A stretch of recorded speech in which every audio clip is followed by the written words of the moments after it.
That would have been really bad. That would have been awful. That would have been. We start off with a Volnost edit. It would have been over right then and there. It would have been over. Hello, ladies and gentlemen. Welcome back. We're live. I've already been live. This is show number 2, and I hope that you're in for a great time. I am joined by my wonderful co-host. Well, don't look that bad, I guess. What? I guess you don't look that. Well, let me see if I can. Gio is determining whether or not to camera on. There he is. There's the man of the hour. It's my cat's in the way. Oh, but the cat's wonderful. He's the 4th chair of the show. Yeah. Remember, chat, you're the 3rd chair. It's okay.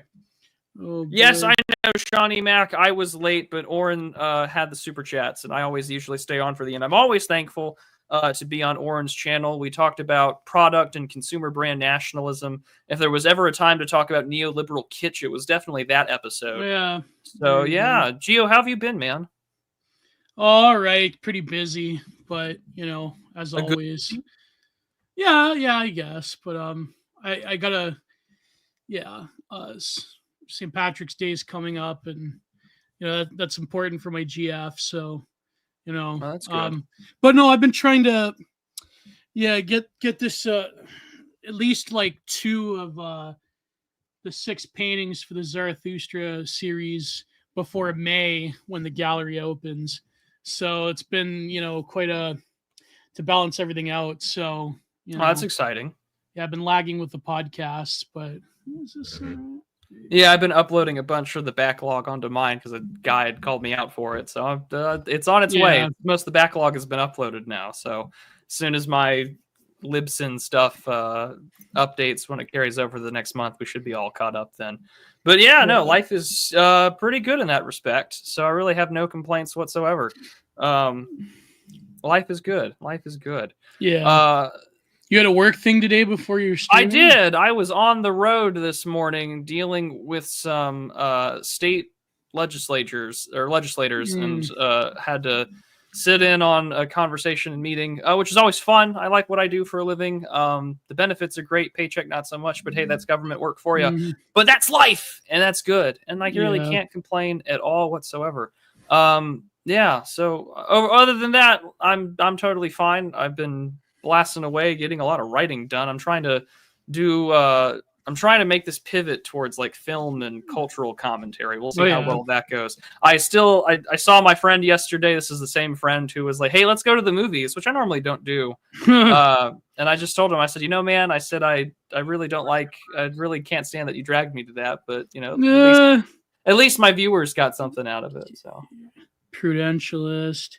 I heard it was like pretty like libbed up. Like, was it? Oh, it's so bad. It's so bad. I wouldn't recommend that film at all. So don't watch it. If you're interested, just go read my review. That's all I'm going to suggest. And the Substack link is down below in the description. But this is episode 122 of the Digital Archipelago. We have now been doing this for 2 years and some change. Yeah, insane. Something like that. That's a crazy long time to be doing a show over and over on a weekly basis. I don't say that with any complaints at all whatsoever. I'm just simply saying that's a crazy thing to think about, that for like the 4 years I've been doing this has been half of it. That's insane. Yeah, I know, eh? But sorry, I was just retweeting the thing, but I saw this one clip from that film. I mean, when I wasn't Not yet. We've had some scares. But no. Like, that's another thing. I'm very critical of like the typical like conservative neoliberal type of like, well, just slash and burn. I think like when it comes to the Department of Education, that's a bit different. Like, I mean, even still, like, I think the goal of these institutions is to take them over. But no, when I wasn't watching like the endless stream of speaking of films, when I wasn't watching the endless stream of that one particular song in Honora, because the Royal Surf keeps posting the clip over and over, like to the point where that clip is from that movie. I've memorized every little stitch of like the movements that the weird Asian Jewish girl does. Like it's in my mind. I can't Like I hate this song. I hate it. But it's like then he does like the Russian oligarch's kid. He like does this autistic whooping sound in the middle of the thing. I don't. Anyways, so apparently I saw this one clip of the movie you saw. Where I'm looking at the cast: Mickey Madison, Yuri Borisov, Mark, yeah. Eidelstein, Daria Ekamasova, and Dasha Negrasova. Oh yeah, like this is just the Red Scare movie. Yeah, that's the Red Scare movie. This is Red Scare. Oh my god, Dimes Square won something. Yeah. Yeah, It only took a few years. No, but I gotta see this film. Maybe you could download it for me, Prud. I'm not gonna pay money to like. Oh, I wouldn't recommend paying money for it. And I even told my audience in that Substack article, I said the super chat money from Entropy paid for it, and so at the very least, if I have to suffer, you get to suffer through my review.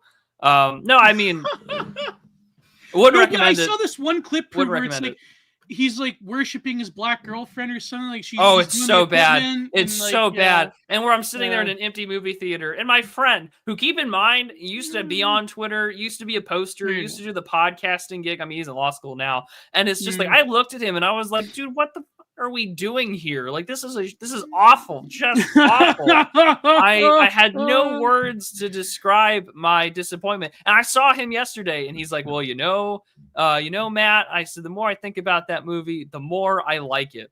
And I was just like, we've got problems.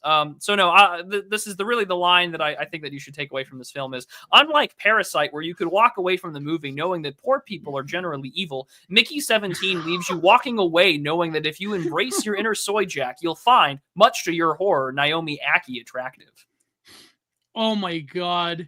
Well, she's not the most terrible looking black woman, but like, it's just like the setup for it in that one clip. I didn't see the film, but like, it's sort of like what was that cape shit film, Deadpool, where like, it's got the pegging scene. It had that vibes. Had that vibes. I think that's the sequel to Deadpool. I don't know. Yeah, it was Women's Day, and so he had. Oh yeah, Happy International Women's Day was the clip that everyone was going around showing off. Oh man, I think is Anthony Fantano divorced or? I'm under the opinion he's divorced. Or that he and his ex-wife sought peaceful separation or whatever. And yes, Bill Burr is married to a black woman. Yeah. No, I think Fantano is divorced, but that like ruined him. That's true. But then again, maybe divorce isn't like, really. I mean, I'm not advocating for divorce, but if you look at the iDub situation, it's like there's worse fates in the world, But anyways, let's not talk about. Well, I guess we are going to talk about. Slop. We are going to talk about Slop, but at the very least, it's going to be done in a tasteful way, because it was written by our friend and very powerful writer and researcher Schwab at Real Human Schwab. For those interested and or not following him, really recommend that you do, because that guy. When I think I've discovered some rabbit hole of like tech research intersecting with defense and psyops, he's already got like an article written on it like 3 years ago, and I'm just like, oh well, clearly I'm so behind the curve, and so Schwab is really really good at that. We're gonna break it down. This is gonna be a tighter episode. I have an obligation later this evening, so we're gonna try and empower and steam through this. But with that being said, your ongoing support, both to Gio and myself, is always greatly appreciated. This show is sponsored by viewers like you. Your and Elf Pouch! I wouldn't go that well. Yeah, but we'll do that at the end. This stuff, get rid of it. Get Elf Pouch. Good God, Gio. Oh. I do it better than you, man. You gotta get on this grift game. Utter crap. elfpouch.com/prude. You kill me. Actually, no, I don't know. What do I have here? I have the coffee one. I got the spearmint, but I never use it because I like the gut. Because you know why? Because I think like Nicorette and Thrive, they have like a nicotine substance that's similar to real nicotine, whereas like the salt pouch, I don't know, but I shouldn't say that. I'm promoting Elf Pouch. ElfPouch.com. The link is down below. We're going to get to reading here real quick. I'm going to try and power through this and have... Would you do a review of Keyed Energy? You bet I would do a review of Keyed Energy. I heard it's pretty good. My friend Plant Wife actually has a case or something. She said that it's pretty good. And they have this other thing called, I'm not going to say the term, but it's like a little booster shot thing. It's called something, Z Slop, if you know what I mean. But yeah, I mean, it's expensive. It probably is expensive to ship to Canada, but I definitely would review Keyed Energy. It's got no nonsense. Well, are you mutuals with him? I'm sure you could find a way to do that. Yes, I am. Well, yeah, then there you go. Probably, yeah. I thought it was a joke. I thought it was like one of those like Mike Ma panels or like a fake ad, kind of like like Artifacts from the Future from Wired magazine. But it's real. I will say this: he has done a really good job at the marketing game, as well as I don't want to say rug pulling because that's so much associated now with just getting scammed on crypto. But like he's very good at playing to the crowd, which is right wing Twitter with the whole. He paid OnlyFans models to promote certain hate facts and to have accounts that were totally fake and manufactured and e-girls overnight. Well done, well played, and well done. I think that there's that's marketing genius right there. There's a case study to be written about it, to say the least. Whether you like it or not, I think that there's a future in that kind of gonzo marketing style online. Like you never know if you're being pulled into this ARG, and you don't know if you're getting pulled into, is this just another it's like drink your Ovaltine, but except like the O in the Ovaltine is found somewhere on some like e-girls like saucy photos. It's inevitable. It's here to stay, and that is a perfect tie-in to what we're going to be reading here today. The Schizo Engine, or How I Learned to Stop Thinking and Love the Swap, by our mutual Schwab. To ripen a person for self-sacrifice, he must be stripped of his individual identity, most drastically by complete assimilation of the individual in the collective body. Eric Hoffer, the True Believer.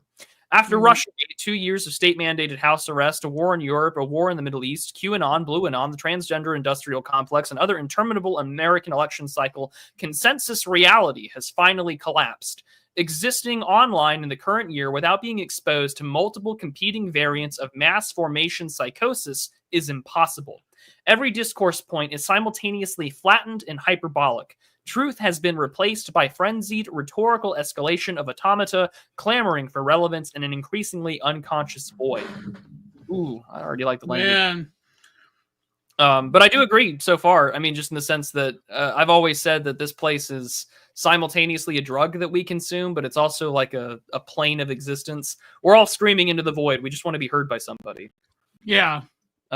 Like occluded ancient practices cloaked in a twilight language, Slop World has a built-in defense mechanism that protects it from being directly observed. Whenever attempts are made to describe, quantify, or confront it, a swarm of bioagents from the threatened node emerge to neutralize the challenge. This is particularly obvious in the cult of political control environments, where unwavering loyalty is demanded under threat of being cast out and disavowed.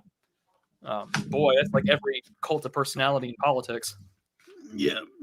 Digital hives dedicated to communism, transgenderism, scientism, anti-Trumpism, and also Trumpism shield content ceaselessly, flatten reality, and strip out or drown out criticality. Powerful stakeholders then leverage network effects to launder private agendas and a patina of grassroots authenticity, making it difficult for onlookers to raise concerns.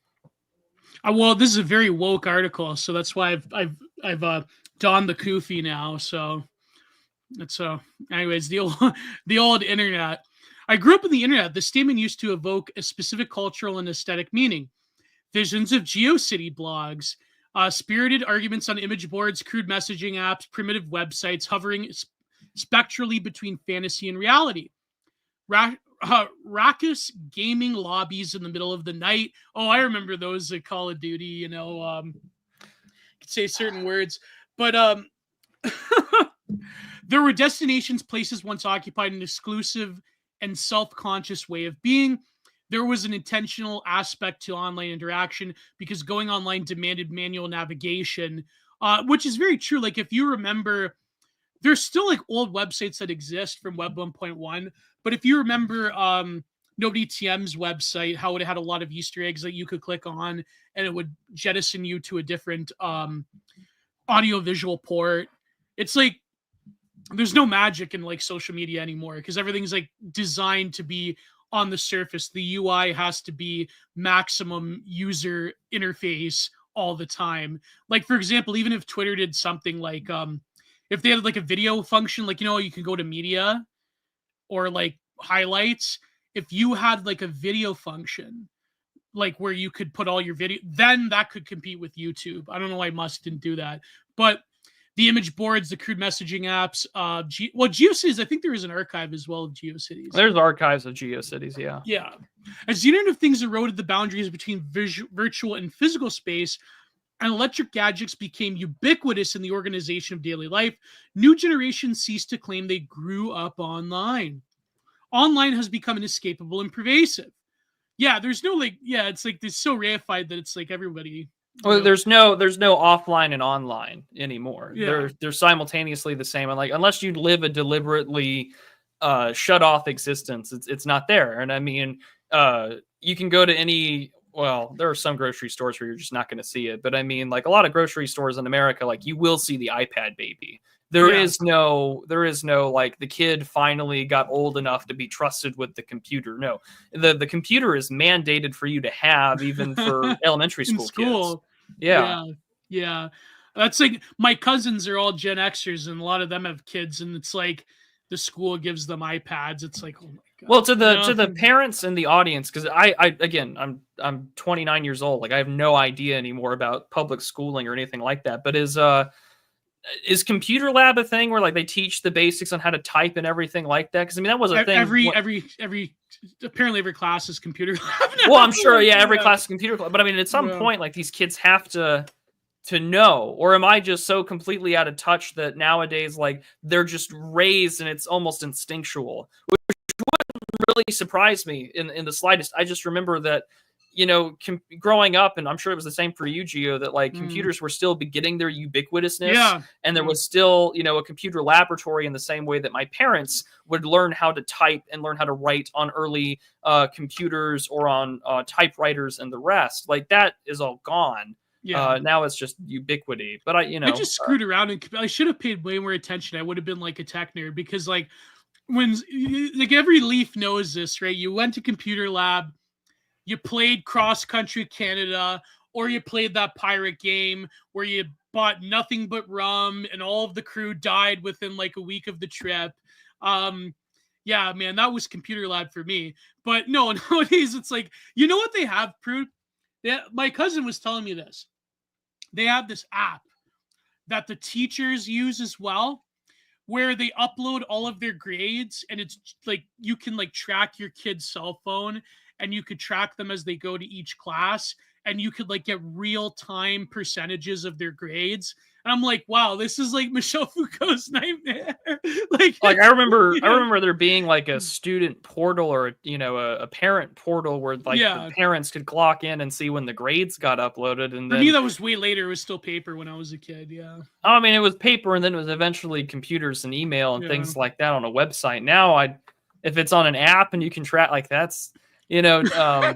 Thomas Marcus, right again, defensive architecture, buildings and power. Good Lord, that's insane. Well, when you think of it, the internet was made to coordinate bombs. I mean, it's pretty much... Well, it was meant to coordinate communication and continuity of government, things like that after nuclear war. And I mean, that continuity of government. Yeah. But I mean, it's all there. I mean, so that's true. I shouldn't be so surprised. It's just that... I demand better psyops, says man who is living through like the most intense psyop of his life. I want something better, and it's just like, no, the better thing is here, and it will terrify you and one shot your turbo normie mind, and it's true. You know what you could pull up, Prude? There was there's this image that My Fitness Feelings shared. Me and him, we actually did a conference together, an online conference during ClownVid. Where it's an MKUltra victim, a woman in Canada, who I'm assuming is you and Cameron, right? In McGill. And she was tied to this chair that would move up and down and was also like her feet were bandaged to these like shock plates. And she had to stay in this chair for like almost 24 hours a day. And she drew this diagram of her in this chair. And she would be bombarded with a lot of audio visual messaging. And in the corner, I saw that today. Yeah. I need And to in go the corner find was her that. guardian angel crying for her. It Yeah. was the saddest, most disturbing thing I've ever seen in my life. Let me go Well, not find one that of them. I've photo. seen a lot of them. Yeah. If you Yeah, could find it, Prude. Yeah, let me go find it. I think I liked it at some point in time. I'll just check my profile. You want to keep reading? Yeah, so the old internet is best grasped from the perspective of the culture pre-digital reality. Because it was largely decentralized and user-driven, it was closer to the 20th century physical space than 21st century digital environment. Users had to invest considerable effort and time to navigate it since content discovery relied on manual searches and complex site directories. Do you remember directories? I do. You remember directories? I remember I'm not going to get into certain erotic literature I used to frequent, but like I remember even like you had like there was this website. It was called the World Web, where it supposedly had every website in the world at the time, or like it had every news website. And I'm like, I was thinking about that when I was like 13 years old, or I was like 12, 13 years old. I'm like, a website in which contains the multitude of the internet. It's like, well, that's impossible.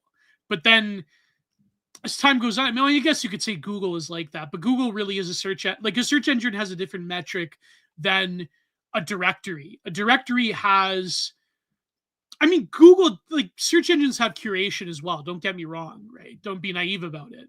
But directories, they were curated with love by the schizos and autists that ran them, right? You're not going to get that from Google. Google is an algorithm mess that has Alzheimer's now because of how, the script and the biases that are implanted in it for various like political and cultural reasons. You're not going to get like a pure search, but directories had this quality to them of like people cared, people care. If you wanted erotic smut, if you wanted video game forums, if you wanted like literal what was really big for women on the internet back in the day besides pornography was needlepoint and what's the art form with the needle, what's it called, not crochet, you know what I mean, Prude, what's it called, where they like make images out of my mother does it. Cross stitch. Yeah, that was really big back in the day. So directories had this element of curation in them, and they like really it was sort of like the first salvo into like having a centralization of the internet, but one which wasn't exactly and some of them were like incredibly limited as well, right? Like it really depended on who was curating them, finding certain resources. But now in the age of the search engine, like there's no romance or verve to it. Like nobody, I mean, an algorithm is there.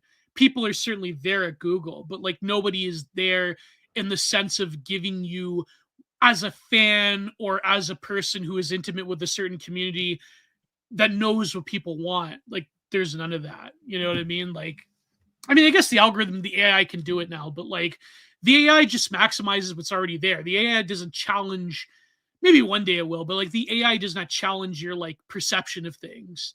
It's just giving you more of the same.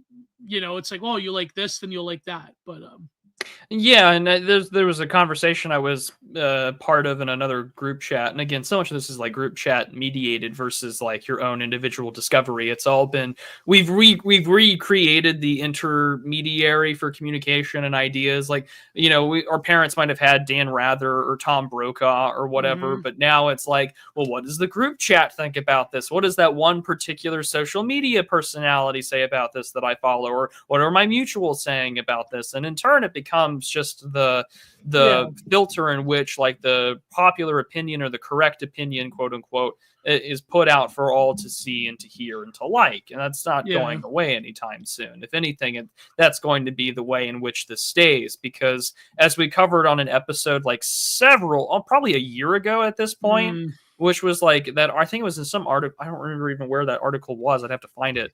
But it was essentially just simply saying like almost all news is done with some element of fandom involved. So there is no more like guy wants to go discover something, goes on like a journey and through the directories and through the rabbit holes and searches all these things. And it doesn't help that Google is dog shit nowadays anyway. Yeah. And so what are we left to do? Like, there again, to back to this conversation in the group chat, the guy was like, wow, like Grok is really good at giving me all this info I want. He's just like, you feel that way because Google is dog shit. There used to be like 15 years ago, this was actually a good search engine to use, and you could manage with it and do quite well with it. Now that doesn't exist, and you're reinventing a tool to do the research and the summarization for you that you could have been able to do a long time ago, but now it's just dead. Yeah. Who's in the chat ad nauseum? Yeah, this is live. This is not pre-recorded. Yeah, this is live. This is not like last time.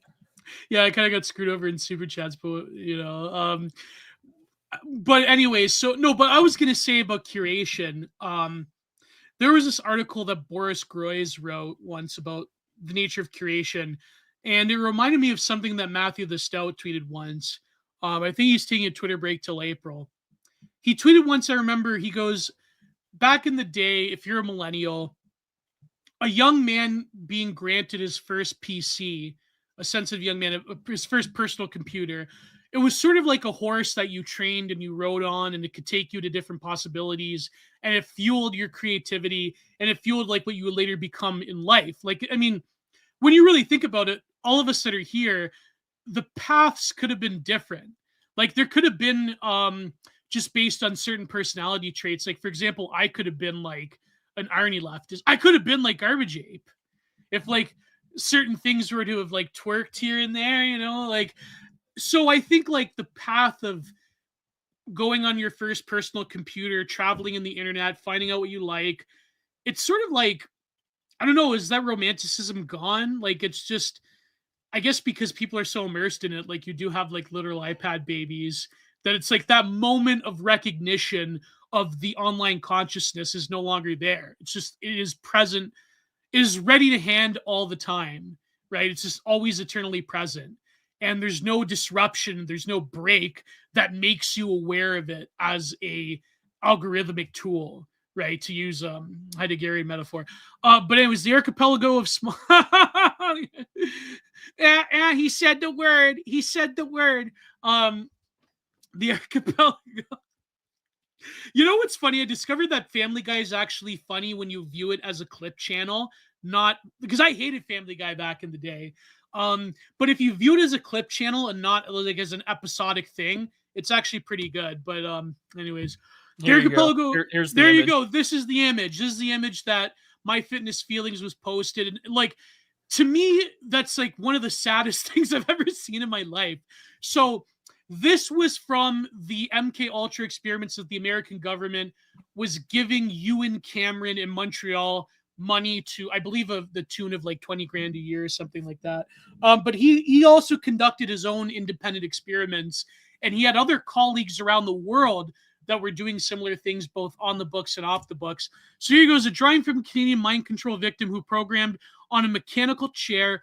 The chair went up and down or turned around at the base. The floor pads are hooked to electric nodes and outlets that are placed on her private parts. And tiny guardian angel, which appears in her drawing, flutters nearby. And you could see the sort of depressed face on the guardian angel. So that is, of course, a tactic of disassociation caused by extreme stress. And when you look at it, this is not a life anymore. This is bare life. This is a lab rat in its worst sense. But the reason I bring this up is because this was the first instance of what they would later call wire heading, where, they could map the human brain with electrodes that would produce certain stimuli. And some people claim that they were actually given implant. There's this one guy in Switzerland, actually, who was an American that was living in Switzerland. And he claimed that the government during MKUltra were giving him implants that would affect different moods. Now, people say that psychotropic medication came out of these studies and so forth, but it was crazy because he it was almost like it had a mind of its own. Like if it wanted to create depression by manually manipulating your serotonin levels, it could do that. If it wanted to like fly you into an extreme rage, it would like, do that as well. But yeah, I don't know the validity of it, right? There's a conspiracy theory, but like there were definitely attempts to do this. But I think, and Schwab would allude to this later on, I think in this article or another one, that they discovered that physical manipulation of the subject is an inferior brand of control as opposed to an externalized virtual manipulation of one's consciousness. So you don't really need to strap people into a chair and manipulate their surroundings. You basically just have to like mind fuck them. That's what you have to do. Well, I mean, what's the best way to do that? And it's cheaper as well. It's on your phone. Yeah, exactly. Did you see the thing where they're giving prisoners VR now? I saw that, and I just feel like I'm living in a Harlan Ellison short story. yeah. Was Harlan Ellison the one that inspired Demolition Man? I don't know off the top of my head. I could maybe.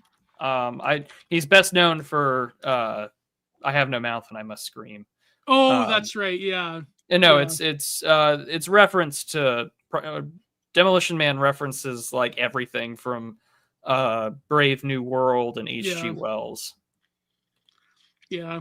That's going to be the next step, to put him in cryostasis. That's going to be the next frontier. Could you? That's the last thing we need. Actually, that'd be a great, fun Zero H.P. Lovecraft short story where it's just like rotting in prison. Derek Chauvin opts to be put into cryogenic stasis for his life sentence, only to be woken up at the time when America needs him the most. And he has to fight George Droid. Yeah, exactly. There you go. We've just given that shitty crypto AI deepfake little channel a bunch of shit to work with. There you go. Enjoy. What's it called? YouTubers on Instagram. Yeah, YouTubers. I love that name. Oh my god, that's like a TRS classic reference right there. But yeah. So it's like Demolition Man, but the roles are reversed, and he has to fight George Droid in the future. So anyways, search engine. It's only a matter of time. Only a matter of time. The one video where George Droid's like, computer, fill my what's it called, my mask port with galaxy gas. Oh my god. We don't have to live like this, gentlemen. We don't have to live like this. We have to like get fentanyl on the surface of Mars. You don't like have to live like this. I've like binged all. I don't have to live like this. We're gonna move on. All right. Early search engines. Go ahead. Like Yahoo and Alta Vista. Well, what'd you want to say, Prue? No, you're fine. Keep reading. Early search engines like Yahoo and Alta Vista and later Google were primary gatekeepers of information and worked like librarians in a vast digital library. Their algorithms were designed to help users find information rather than manipulate behavior to maximize engagement. Early network sites like Friendster and MySpace, oh my god, remember Friendster? Employed similar algorithms to facilitate connections and content sharing. These algorithms were used to suggest friends based on shared connections and interests rather than gamify user experience. They displayed content in chronological order without algorithmic curation or prioritization, which, by the way, was kind of annoying if I recall the MySpace days. The system was also rudimentary, transparent, and user-focused. Tools were designed to facilitate discovery and organization. In the quaint digital village, users maintained conscious control of their experience, and algorithms behaved as administrative assistants rather than cybernetic tyrants. Oh boy. But you see, like, there is, not to get like all Paul Ehrlich, on you, but I think like there is a digital problem of overpopulation. I think like a few million Indians connect to the internet every single day. It's like, that's terrifying, really. You know what I mean? Like there should be like the old days, there was geolocation, there was geolocking. Like if you were an American, you could only interact with Canadians, Americans, maybe British people once in a while. It was almost like near impossible at one point to interact with Japanese people. But then by the time you get to like the late 90s, you could like little by little interact with people around the world. But like nowadays, the reason that algorithms are so tyrannical is because you have to deal with a huge user base of people that are trying to manipulate you, sell you bullshit, crypto, run scams on you, or just simply post coal, AI generated coal. So it's like, there's this endless fluvic flow of nonsense and just things that should not exist. You know what I mean? And I think like that really is sort of like a weird virtual Hiroshima in a weird way. But I think the biggest thing too is that English is the lingua franca of the internet. And so again, like every now and then there's our guys or people in our sort of ecosystem or this thing of ours will like screen grab tweets from Japanese Twitter, and they'll have the translate from Google underneath, and it'll be something humorous or an observation about like Westerners or just Americans in general.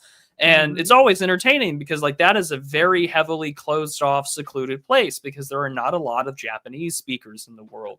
Whereas English is sort of universally taught because it's the language of empire. It's the language of just global trade and everything included. So like right now, linguistically, there's this way to sort of gatekeep the internet because you don't have to. If you speak a different language, it's kind of easier to gatekeep off because there are less, say Portuguese speakers than there are English speakers. So in some ways, like, yeah, the internet has this avenue in which you can sort of fix these things. But at the same time, it's people like to jokingly say like, oh, it's just like the rest of the world getting on the internet, the whole Giga Chad with the, flashlight underneath his face doing the scary stories behind the campfire. And he's just like millions of Indians log on. Yeah, exactly. Right. and so you have the problem that exists in all of this is that like, well, yeah, there's, slop everywhere. Our mutual friend Kiki had pointed out that like you have this like pipeline from like original meme, and then it like reaches its way to like some scammer on the other side of the world that's trying to make a shit coin out of it. Like the gamification and the literal tokenization. Now that we've got all these coins and tokens and etc. on all these crypto exchanges. What is it now? Well, we've gamified it to a point where we're all trying to make money. And I mean, Twitter is now the same way because we've seen this great reduction from informative threads. There's this sort of like, you could go down and find guys on your mutuals list that were going through really obscure literature or, these like scientific discoveries that don't really get talked about anymore. Or you're going to go down the strange literary rabbit hole of some author that you've never read, but was like really important to like one specific location in the 19th century or whatever. And that was some interesting stuff. Like it felt like a nugget of the old internet that if you had panned the river, you would somehow find the nugget that you were looking for and it would be golden to you. That doesn't exist anymore. I mean, it does, but you have to work 20 times harder for it. It's almost like crypto mining in the sense that I need to buy more shit so I can start looking for things that are it's more labor, it's more intensive, and I can't outsource that labor to somebody else because no one else knows me like I know myself, maybe with the outside exception of some like algorithm. But with that being said, right, like you now live in a world where even our Twitter timelines, and even I'm guilty of it because I have my own little gimmick every Friday that'll go live in like 13 minutes because I schedule my tweets. But like, everything is so done to maximize engagement. There's baiting. And I mean, the community notes thing is really petty sometimes because if your post gets community noted, there goes your dollary dues for the Twitter payout, which I find entertaining. And so what are you doing? Well, clearly, we've watched the great Instagram reel, even Facebook has it now. And again, as much as I hate the word for it, it is the great slopification of the timeline because it's gamified, it's monetized, and it means that we must attract the lowest common denominator. And that means clickbait. That means BuzzFeed, baby. I need top 10 lists. And sometimes our friends are really clever with it, like Mine Got Niles, our Fraser Payne friend who is just like 15 Giga Chads that'll change your life. And I think he paid for that one. Yeah. Well, I think he also made it like a paid advertisement or whatever, so it wasn't going to get monetized or something. But nevertheless, I thought it was great. It was wonderful. But that doesn't the trolling used to be an art form. I will say that it used to be good. It used to be good, and now it's just like here is some bait or here is some really obvious shit. And of course, on the internet, nobody knows that you're a frog or a dog, or in this case, like an Indian guy that, is claiming himself to be like an inevitable West account and then sharing some minor deity in the Hindu pantheon as a crypto coin. It's just like, come on, man. They use AI images now for their slop threads, which is they funny. do. Yeah. No, it's funny because that's like Volnost. Like there's like a whole culture of like, the Hyperborean edit that came from like people like Biggie Slonk, who I think is also back on Twitter. And Nuke Tully, where like I don't know why, but Volnost like loves these videos of like Down syndrome people, and he puts like certain symbols and Hyperborean images in the background, and I'm like, oh my god, like, and it's always like some kind of like Europop or rap or something. It's like I don't like, like like some of them are just hilarious. Like there's one of Gio Scotti. I'm not listen. Okay, let's move on.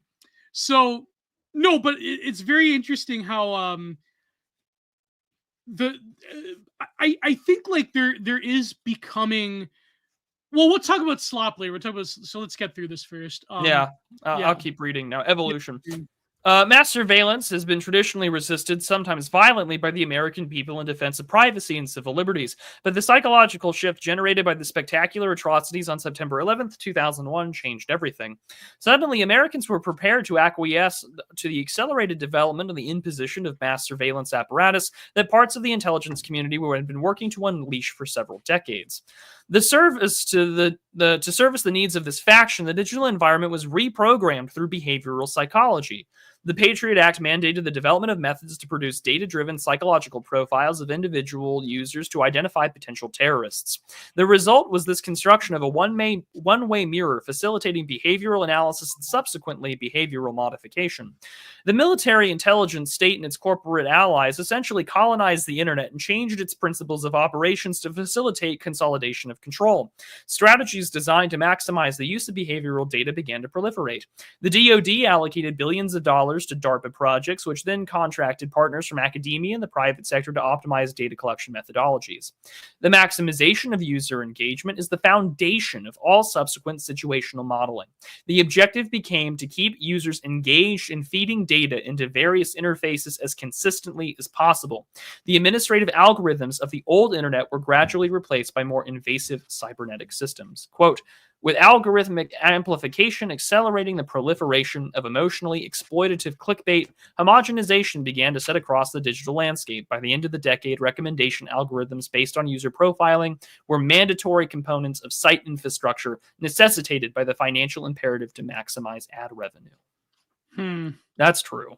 I mean, I think everyone can kind of tell on a distinct point when the timeline stopped being this chronological order and started being, like even the For You page, whether it's on Twitter or TikTok, it's the old adage of something is free, then you're the customer. And data has always been the one thing that gets trafficked. Yeah, exactly. I mean, we all have handlers. They just happen to be in some like digital warehouse somewhere. Yeah, that's the nature of infocracy right there. Like once big data Trojan horse was throughout the gay public consciousness. Did you already read this part, Prude? No, no, you can go for it. Once the big data Trojan horse was through. No, right here.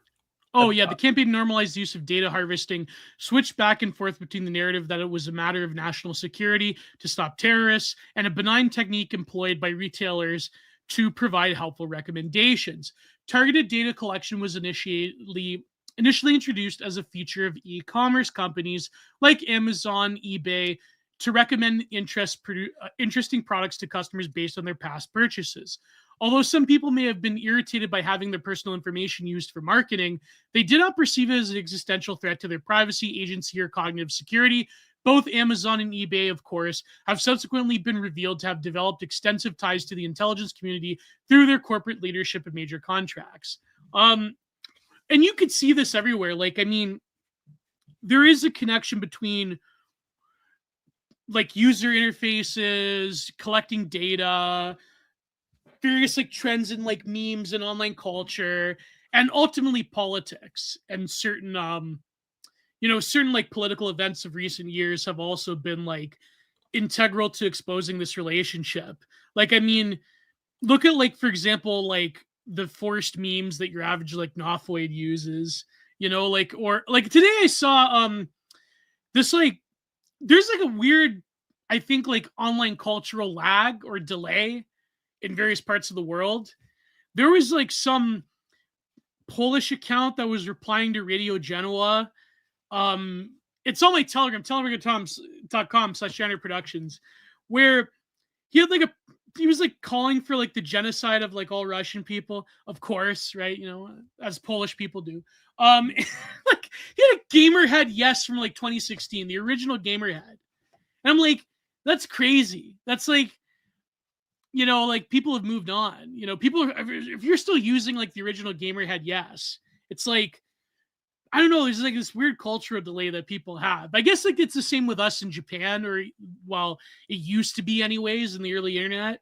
Like, but nowadays it's just like, like I don't know, man. Like it's very weird. It's very weird seeing like almost like normies or like mainstream people or like even people from around the world like use memes that were concocted in like your various group chats. I don't know, it's like something about it.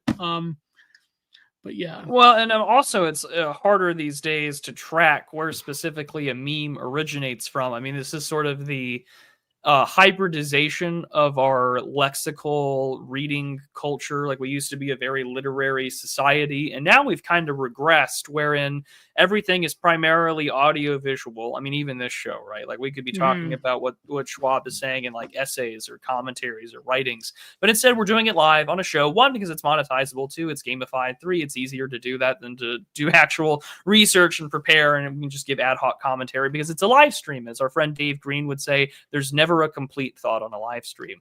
But on that point, I think that it kind of behooves us to acknowledge that there is this regression. So like, oh, gamerhead meme, yes. Like, okay, cool. Where does that come from? Like, well, if you know originally, and if you say your friends made it, well, that's something important to consider because you're aware of a node of lore, and I'm using lore very literally to tell us where that's from.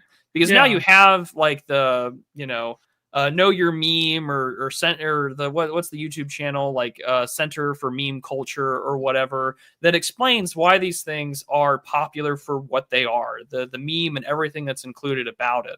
And when that happens, unless you know specifically or you're willing to ask where did the node come from, you're left wondering, was this organic? Why is this everywhere? And if you notice that there's repetitions of it because either it's gained popularity or you notice certain friends are using it, you have to do this mental network map yourself, and you're trying to psychologize and act as a behavioral analyst to see where is the originating point of a specific meme or rhetorical trick or tool or node in order to find out, okay, that he made it up or this is where it came from.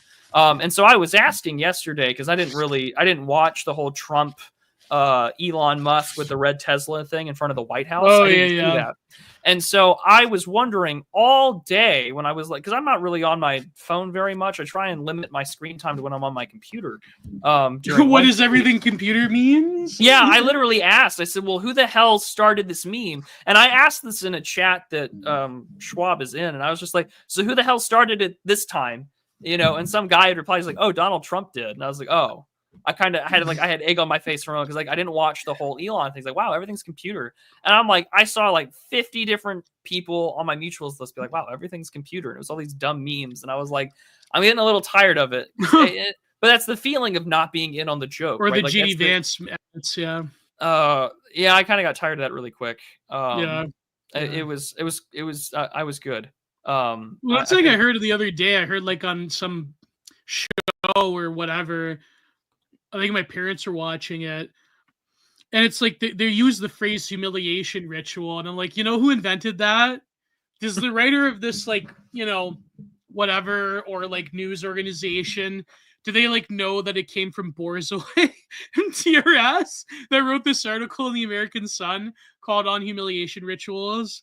I'm like, I've seen that everywhere, man. That's like crazy. It's like literally, but yeah, the whole like everything computer thing, like that was, that burned out pretty quickly. the JD Vance edits were just become so stupid, but like you have all these like some of them were lives. really good. I'm Yeah, not they were gonna really good, lie. yeah. Some of them were really good. It really does show the talent and why I wish that most of my mutuals worked in advertising agencies, because if you can make so many good JD Vance edits, I don't understand why you're not working for anyone in Madison Avenue. But I get it. It's I the think Jimmer had tragedy. like a mega viral tweet. He's like, "What do these even mean anymore?" It's Well, I like, mean, even the freaking Atlantic did an article about it, and they're just like, "Well, why are these guys making fun of like JD Vance?" And it's just like, "Well, you wouldn't get it. You're not supposed to get yeah. it. It's not for you. You're supposed to stand there in confusion like that one comic." And he's like, "What do you mean? It's not political. What is he trying to Is it say? What's the political? secret message?" You know? And it's just like, okay, this is where we're at. Oh man. And they're just like, "Well, why are they making fun of the vice president?" I'm like, "No, this is a sign of love, because JD Vance is secretly a poster and everyone knows it. And here we are, you know." Like, Yeah, he's secretly Battle Beagle. I think I don't think he's Battle Beagle.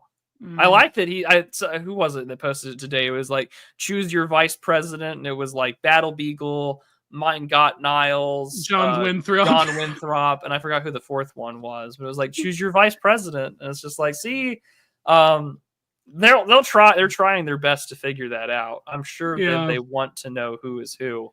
What was Mitt Romney's secret alt account called? Pierre Delecto. Pierre Delecto, yeah. Yeah, and it went. I don't think it lasted that long. Yeah, it lasted like 6 months or something like that. Pierre Delecto, yeah. It was the secret Twitter, because it came out in 2019. And I think he acknowledged, when asked to confirm by a journalist, Mitt Romney said it was me. I wonder how long he had the account.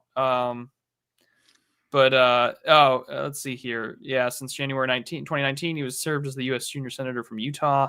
But it didn't say how long he had the account. I don't even know if it's still around anymore. I think they got rid of it.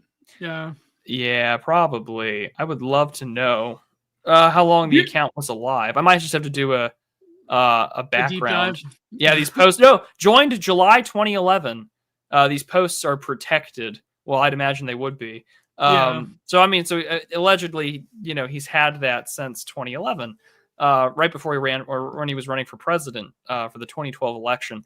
Again, kind of interesting that it didn't break the news until 8 years later in 2019. So it raises a fun question of when we'll eventually find out who Vance's alt was, if ever. Well, there's probably going to be some bangers on there. He's retweeted. Oh, I'm sure. Watch it be the biggest Kohler we know, and we're like, that's that explains everything. It explains everything. Yeah. Remember there was all those like stupid scandals. Like, remember what was that thing about like Scarlett Johansson had Obama's personal cell phone number or something like that? I don't know. It was like this. That wouldn't surprise me in the slightest. It was like before, like where celebrity culture was still like the mainstream culture. It was like there was a time before Trump. I think like Trump really did drag people online. Like he became the culture. You know what I mean? Like it's not like who cares about like they have celebrities now that nobody knows. Nobody's heard of them. They like drop into existence. It's like they teleport, or like what do they call in video games? But not no clipping, where it's like the custom character build that drops into the environment. So they just spawn in. They spawn in, yeah. They spawn in, like Rolling Stones, like this guy that looks like some like. Oh, the sexiest man or whatever with Rolling Stone, and I'm just like, I have no idea who the hell this guy is, and it's guy just looks like Brandon Buckingham with Down syndrome.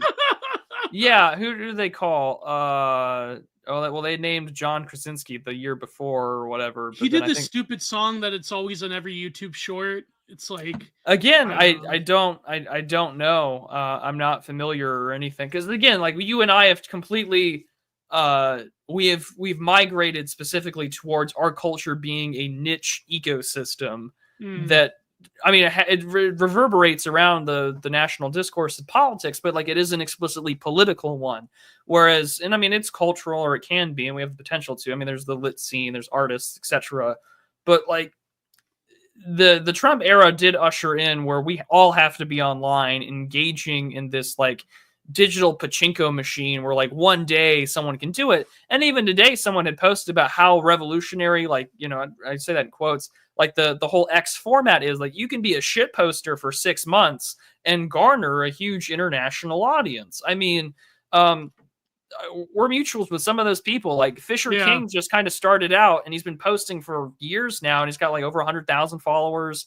There are people all over that do these things. Like our mutual Hitch Slap just does like 3 Twitter spaces a day. Like that's kind of what he's known for with these conversations with everybody. And so, you know, the culture transitioned because it became an online culture where the TV and Hollywood and its importance dies when he comes down the escalator. He kind of really is this ushering of a transitional shift in our metapolitical engagement. Why? Because he could get ahead of the media by tweeting out what he wants to say. That was sort of the thing there. Like we spent 2 weeks in like March of 2017 talking about Covfefe, right? You know, like before we got on to the next thing, and we got on to the next thing. Trump doesn't tweet as much as he used to. I mean, he's on Truth Social, but I mean, now like the cultural battles are being fought by like JD Vance and the rest, and it's not as boisterous or bombastic. Although, you know, Trump's got his own like XKCD rule of the internet forum, like for whatever their issue may be, Trump's got like a tweet about it. And I'm sure you go through his archive and you'd find him. But like, all of a sudden, like the Hollywood stuff doesn't matter. And I've said this on other shows, on this one and on other live streams. It's just like, imagine being in the writer's room in Hollywood. You're already a libtard. You're now dealing with Trump. And you're writing for Veep. You're writing for House of Cards. You're writing for Madam Secretary or whatever. Like, what do you do when reality is far more entertaining and interesting and happening live on your Twitter feed?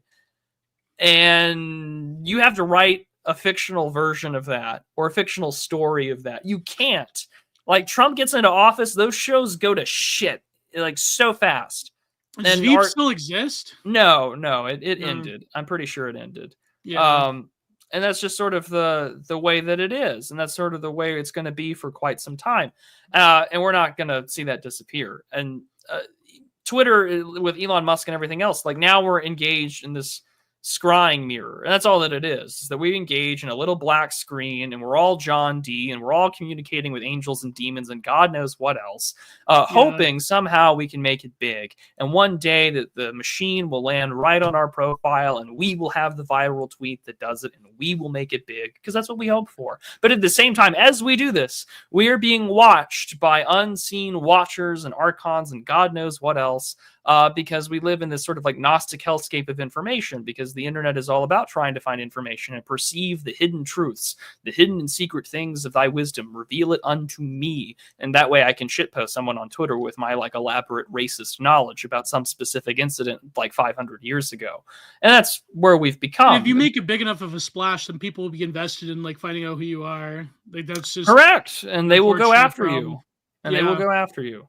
I'm shocked that ZHP hasn't been doxxed yet. You know, I'm sure they'll try and go after him, and that's what they want, because that, I mean, and as we said, and I said this on Orange Show just like an hour ago, like with all the doxing stuff of like normie Con Inc. punditry, like oh, we're like, you know, this is just attempted murder.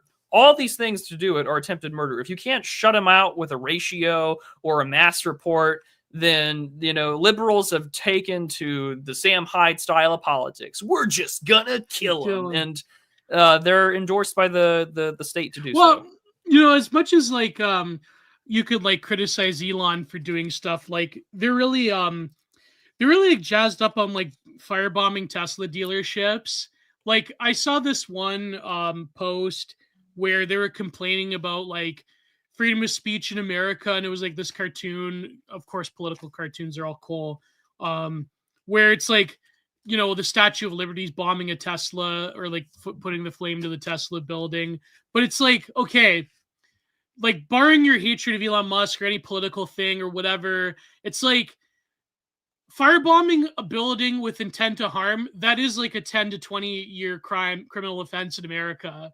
Like, what's so hard about that? You know what I mean? Like, arsonists have gotten 20 years in prison for if it's proven that there was intent to harm. So it's like, you fucking idiot. You know what I mean? Like, it doesn't matter how much you hate Elon Musk. Like, it's still, you're doing a violent act, you know, that can land you in prison. Shocker. shocker, that firebombing with people in it, firebombing a place can land you in prison.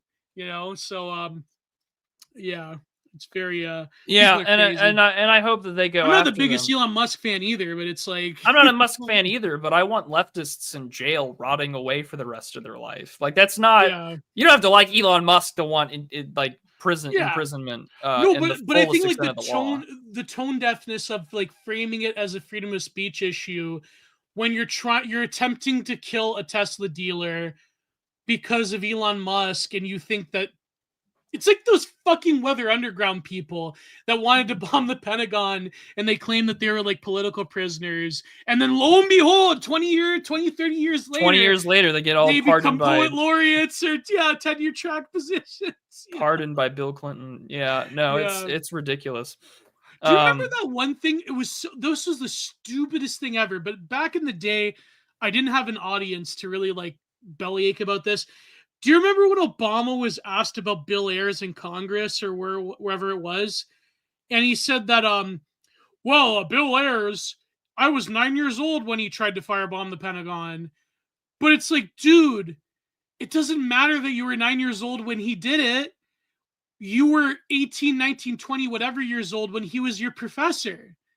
It's like, that's such a stupid. I remember hearing that from Obama. I think it was a Michael Savage clip. And I'm like, okay, it doesn't matter that you were physically 9 years old when Bill Ayers was a terrorist, when the same terrorist, Bill Ayers, was a professor at your university department. And you were a man who was mentored by him. Yeah, it doesn't fucking matter. Like, it's like, just because some like Al-Qaeda, like CIA trained Al-Qaeda person trained another, you know what I mean? Like, did a terrorist act or whatever back in the day. You know what I mean? It's so fucking stupid. Like, that was so stupid with Obama. Like, oh, that was crazy, man. Like, I was only 9 years old when he firebombed the Pentagon.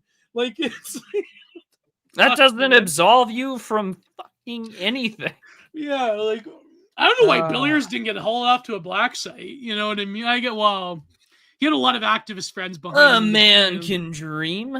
A man can dream. Well, it's sort of like you and Oren were talking about yeah, you already talked about it. You know my position on this professor. Yeah, I know, but again, there are plenty of people who should just simply not be here. And honestly, like there are things about incitement to violence and charges like that are criminal and are enshrined into both federal and state laws. Like at a certain point, any DA or even an attorney general of a red state should really just grow a pair of balls and just simply say, all right, you said this. You encouraged violence against like Christians, white people, whatever. I'm just gonna throw you in jail. Your speech rights be damned. Because I need to enforce from a certain perspective that there are classes that are protected, that should be the majority, and you don't get that right. It's that simple. Yeah, it's that simple. But the problem with like the conservative is that they're framing it in something that they think everyone can agree on, which is anti-Semitism. And so it's like, you can go out there and chant Mark Bar America, but you. Oh, I know. And Oren and I already, and that's what we just said. Like, it's insulting that it has to be over that issue and not the countless decades of anti-American, anti-white hatred that has advocated for countless killings of like my people on my own soil. Yeah, we said this during the Claudine Gay thing, remember? Yeah, we did, and we called it during the Claudine Gay thing. Is that you're going to get like an anti-woke neoconservatism, and that's exactly where we're at. My favorite thing was when I think it was I forget who it was. I think it was Here Lies Thighs that had the hashtag Harvard is gay. Yeah. We support Claudia Harvard. Hashtag Harvard is gay. That went pretty far. That did pretty well as a meme. Yeah, it was pretty cool. Harvard is gay. Anyways, let's move on. But we'll read on. The campaign to normalize the use of data harvesting switched back and forth between the narrative that it was a matter of national security to stop terrorists and a benign technique employed by retailers to provide helpful recommendations. Targeted data collection was initially introduced as a feature of e-commerce companies like Amazon and eBay to recommend interesting products to customers based off their last purchases. Although some people may have been irritated by having their personal information used for marketing, they did not perceive perceive it as an existential threat to their privacy, agency, or cognitive security. Both Amazon and eBay, of course, have subsequently been revealed to have developed some extensive ties to the intelligence community through their corporate leadership and major contracts. That's the fun thing about Amazon, too. Since they own Whole Foods, they use heat maps of their stores and locations, and they diversify their locations ethnically to prevent organized labor. Mm-hmm. But you never hear like liberals complain about that. Interesting. Yeah. Because that would acknowledge race realism. Once the big data Trojan horse was through the gates of public consciousness, engagement baiting and psychological profiling began to take over the internet. Data replaced oil as the most coveted resource for extraction. The introduction of ad revenue downstream of data aggregation normalized the presence of advertisements in digital environments and provided a financial incentive to maximize traffic as opposed to curating niche communities based on shared interests. We're kind of guilty of this. Yeah. We all are. The proliferation of clickbait headlines in the early 2000s marked the earliest shift towards the exploitation and emotional triggers for ad revenue. Man, there was a term that got used. I'm going to try and look it up. Well, that's where Hot Take came. Well, Hot Take is actually older than the internet. Yeah. Yeah, not just Hot Take, but I'm trying to think about no, there's this defunct newspaper back when the Village Voice was a thing. And there was an article about it that's going to bug the shit out of me. I've used this term before, and it was about like albums that are so piss poor that they're meant to generate an online reaction more so than focus on the music itself. Yeah. Yeah, I know what you're talking about. I wish I remembered the term because I have talked about it in an essay somewhere, and it's going to bug the crap out of me.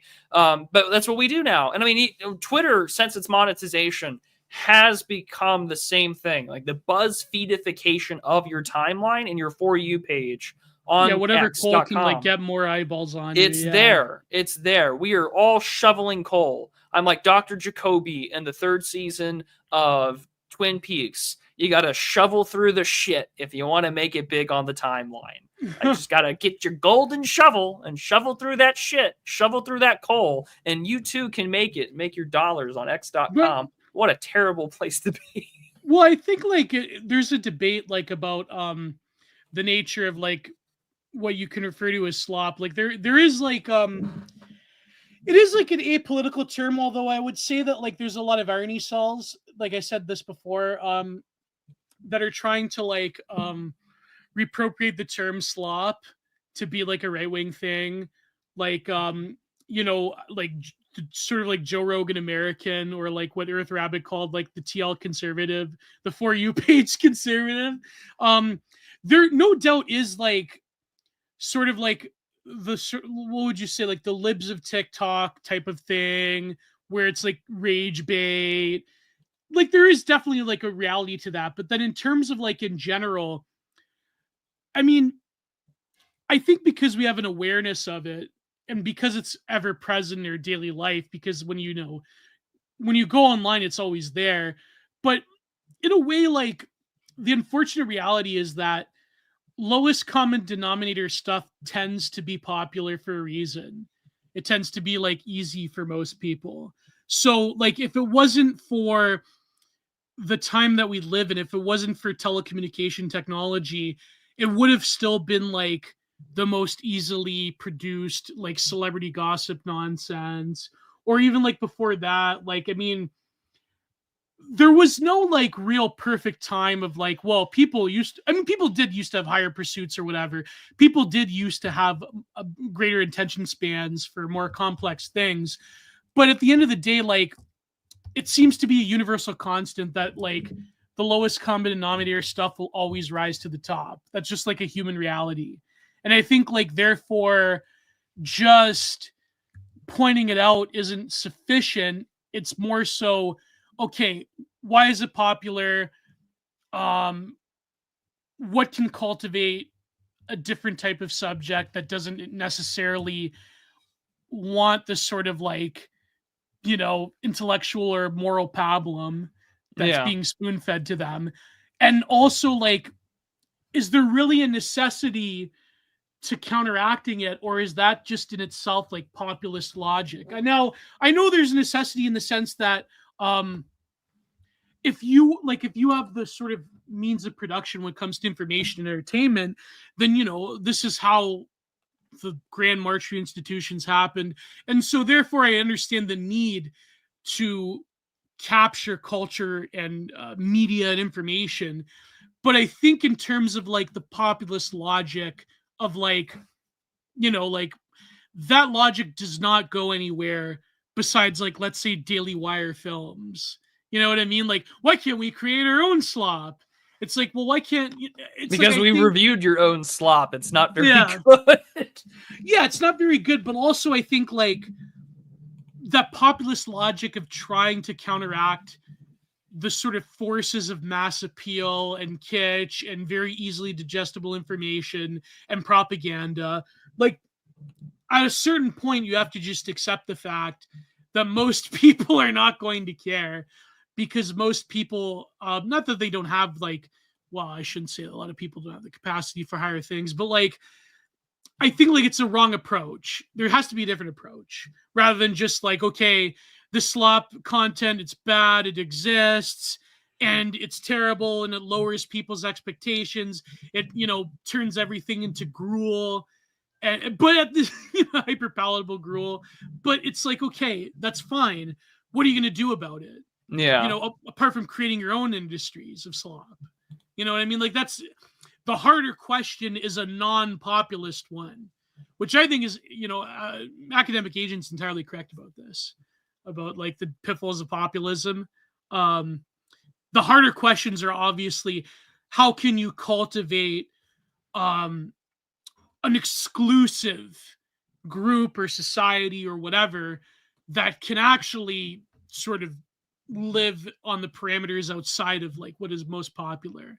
You know what I mean? I think like that is more worthy than trying to like convert the whole world into like your own particular version of whatever. Like, obviously, eventually, to have any social change, you have to do this, but I don't think it's going to be done on the parameters of just like, here's like BuzzFeed, here's like a right-wing version of BuzzFeed, here's like a dating app, here's like a right-wing version. It's like, that's just, you know what I mean? That's like fucking Raig or whatever. You're just Keto making cookbook, yeah. Yeah, you're Walmart, just making sometimes it's of greater quality, but you are still copying a model that is rapidly outdating itself. Yeah. But I mean, there's also like an analog revolution. Well, I don't want to say revolution, but there is this like desire, especially on the right and some parts of the left. And these are all terrible terms to use anyway, but like there is this desire primarily to have the analogous materials in front of you. Like there is this desire to own the physical press or to create the physical. So it's with you, because if it doesn't, it's all online, it just can disappear in an instant. We know this. We have Baked Alaska. Bangers lost the time. Oh, Grayman's in the chat. Wow. Grauman's in the chat. He's a great artist. I love his work on Twitter. It's fantastic. Oh, yeah. We love him. Gruel Slop is so yummy. It can be. It's really good. If you're cooking it right. Right-wing version of BuzzFeed, we already have Baked Alaska. Yeah, Baked Alaska. Right-wing version of BuzzFeed. Good sir. There's good chunks of that on right-wing Twitter. What do you mean? We love our cops, our law enforcement. Remember that song, Prune? I do. Remember the Baked Alaska? Oh my God. Do you remember? This is the most surreal thing I've ever seen in my life. It was Baked Alaska doing an. Oh, I shouldn't even describe it, but it was a Baked Alaska doing an IRL stream, and some super chatter. He was like engaging with this homeless black man, and a super chatter paid for this one particular Johnny Rebel song about Alabama. Yeah, and the guy started doing the jig. As like, I'm familiar. That's like that one. Like it's like it was so surreal. It's like this is the internet age. An IRL slop streamer pulling a racist caricature from the 19th century into the modern world. It's like, what could you do? Like, what else is there? What else is like? What are we doing? Oh my god. Anyways, move on, Prue. That was. Do you guys remember that in the chat? You remember that from the Baked Alaska? Oh, do you remember when Baked Alaska had that huge fight with Chaggit? It was like a 10-hour stream. Like that was. That was the, and then Chaggit was like trying to like go to people, and he was like, he would like go up to her and people goes, I was 18 years old and I slept with a 13. It's like, what are you doing, Chaggit? What are you doing? Oh my god. Anyways, The okay, old troons have gone insane. The best Chaggit lore was his mother was like some kind of senator in their state, and of course she's, you know, of a certain ethnicity. So he like called into the Daily Show and said he could get his mother to debate Mikey.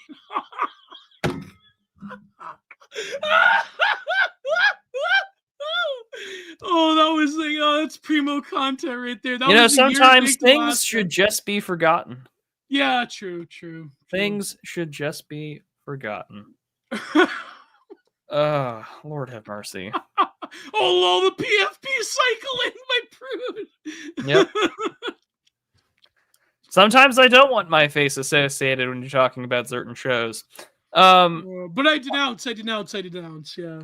On February 4th, 2004, DARPA learned the limits of the public's tolerance when widespread outrage forced the cancellation of a project called LifeLog, which claimed to be able to trace the threads of an individual's life in terms of events, states, and relationships, and take in all of the subject's experience from phone numbers dialed and email messages viewed to every breath taken, step made, and place gone. That very day, Facebook was launched.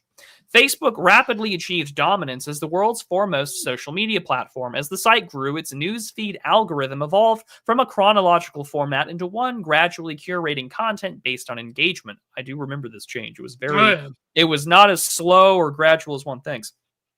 The change marked a watershed moment in the shift from intentional user control to opaque algorithmic curation and the prioritization of engagement-driven content. By the mid-2000s, a collection of content farms had been established around a controversy-based model incentivized by algorithms designed to emphasize engagement. Websites like Upworthy and BuzzFeed emerged as pioneers of viral content using data analytics to identify trending topics and emotional triggers, which were exploited to craft content optimized for provocation. Here was the beginning of Slop, mass appeal content explicitly geared to maximize traffic at the expense of fostering meaningful interaction. Was it the term? That's a great definition. Yeah, if there ever was one. That's the best one I've seen. Mass appeal content explicitly geared to maximize traffic at the expense of fostering meaningful interaction. Yeah, 100%. But was it the term content farming or like engagement farming? Didn't it originally come from what was that video game that you could play on Facebook? I remember my mother was like obsessed with that game. Farmville. Farmville, yeah. Yeah, I think like that's where it came from, Farmville on Facebook. But it does make sense because you are sort of like tending to a field of engagement, you know what I mean? Like you are in a way, like it's a weird form of like cultivation. But it's funny because Daily Dot was also one of these places before they became like terminal leftoids that like host the docs of various anons. Let's see here. The Answer Factory, Daniel Roth, 2009 from Wired. I'm trying to look for earlier phrases for that. I'm sure it's older than 2009. I'm scrolling through. I think Pitchfork used that phrase for like albums that were made purposefully terrible just to get a bad review. I really want to know what that lady wrote. She had it for it. You had it, yeah. We read an article. I think we did, and it was in the Bloody Village Voice, and I'm trying to like look it up, and it's bothering the absolute tar out of me because I can't remember. I've written about it. I'm gonna have to like scour through my Substack because it's in there somewhere in an essay. Mm-hmm. It's gonna bug the shit out of me. I'll find it, and I will find it, and I'll put it in the comment section. Yeah, I'll find it. There's something by Sex Freakman. What a name! I always get a kick out of the name. It's also like a George Droid edit. I have a bit of a problem with the intentionality aspect. Things will end up being sloppy even if they're not intended as such. No, 100%. Like I think a lot of this is sort of like what did meme analysis call it? A digital anima. Like there is an unconsciousness to it. And I think like also, how should I say this without sounding like terribly racist? Not that I fucking care, but like, there's a lot of like miscommunication, especially we mentioned like how millions of people in India are coming online for the first time ever. Those are new users, right?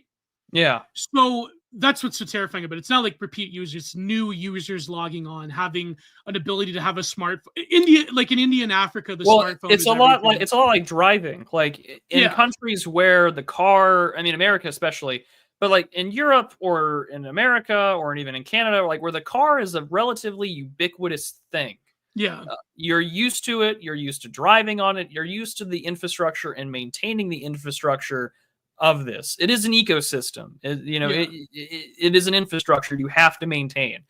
If you don't know how to maintain it, or just like with mass immigration, there's this huge influx of people who have no idea how to read, no idea how to navigate, no idea how to drive, no idea how to maintain insurance or their vehicle or their tires, their oil or whatever.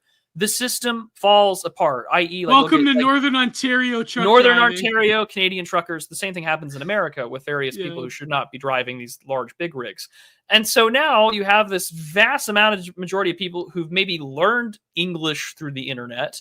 Maybe they weren't taught it in school or whatever, and they're trying to engage. And they play, I mean, like they show themselves, they reveal, they play their hands very much, but it just illustrates that like the ecosystem of the old internet that Schwab has discussed has died, not just because of the and I haven't read the full article, we're reading it live as we go through.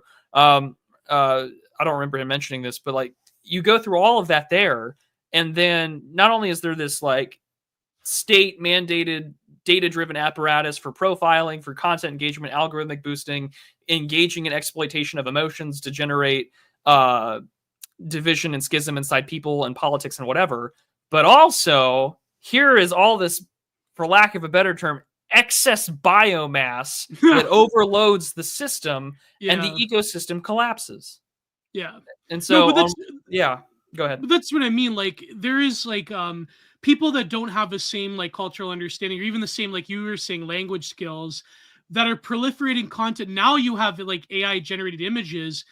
There's that one account, although I think he's like an irony leftist, but like there's that one account, what's it called? AI Facebook Slop, right? Yeah. And so you could tell that it's like third worlders that are trying to farm engagement through sort of like pop culture means of like what boomers in America or Canada or wherever, what they are appealing to. And it's always like soldiers holding babies with the American flag behind them, and like they're protecting these family in the bedroom, but it's like the soldiers right there. It's like you've seen this, right? Or like a whole like huge like four-wheeler, like 14-wheeler of like babies or whatever. It's like very like, it's very surrealist in a way, but it's purely autonomous in the sense of like, sorry, it's purely unconscious in the sense of it just like being people that don't have the similar lingua franca or cultural understanding, trying to maximize engagement with things that they've heard second, third, fourth hand from pop culture about like what older people in North America enjoy.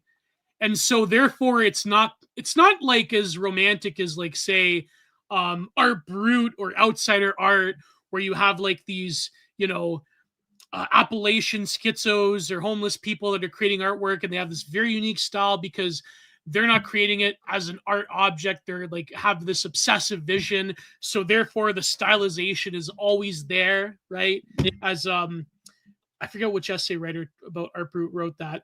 Whereas like here you have like pure emotional heartstring slop that is being filtered fourth, fifth, sixth hand by whatever pop culture gets to these places around the world. It's like very crazy. It's like, I'm sure like some academics written about it by now. What were you going to say, Prue? What were you going to say? Oh no, I was just going to say I agree with you, and I think that's where it's going to go. And the AI is its own Pandora's box that deserves its own episode in full.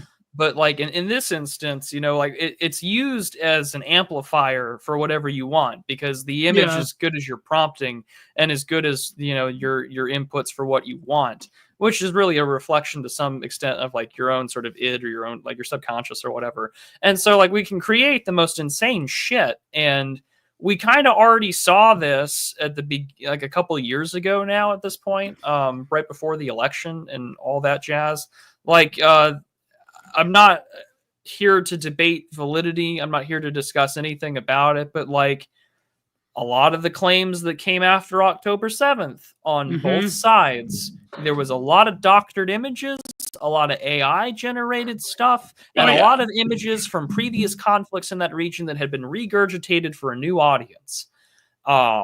Some from like 2006 in Lebanon. Some really old stuff, and then some completely brand new stuff. And it raises the important question of like, well, if we can just generate war propaganda on the fly or recycle it, the same thing happened with the invasion and the war and everything in Ukraine too, when it started out several years ago now. It raises an important question of like, how often, and the answer is always, how often am I being tooled? How often am I being psyoped? How often is my reaction and my commentary and my desire to quote, tweet, and rage bait just engaging in a system that wants me to perpetually be outraged? And the answer is all the time. Well, also like the Syrian civil war is like a good I mean, and also that's a whole other story, because like that conflict has been going on for so freaking long. Like I remember back when YouTube was still relatively uncensored, you could go watch that footage of GoPros and watch shitty GoPros. You could watch like shitty 280, 80p film footage of soldiers killing each other in Aleppo. Like it was insane. You could see that on YouTube of all places. You don't have to go to LiveLeak or Telegram or whatever. That was the place to go.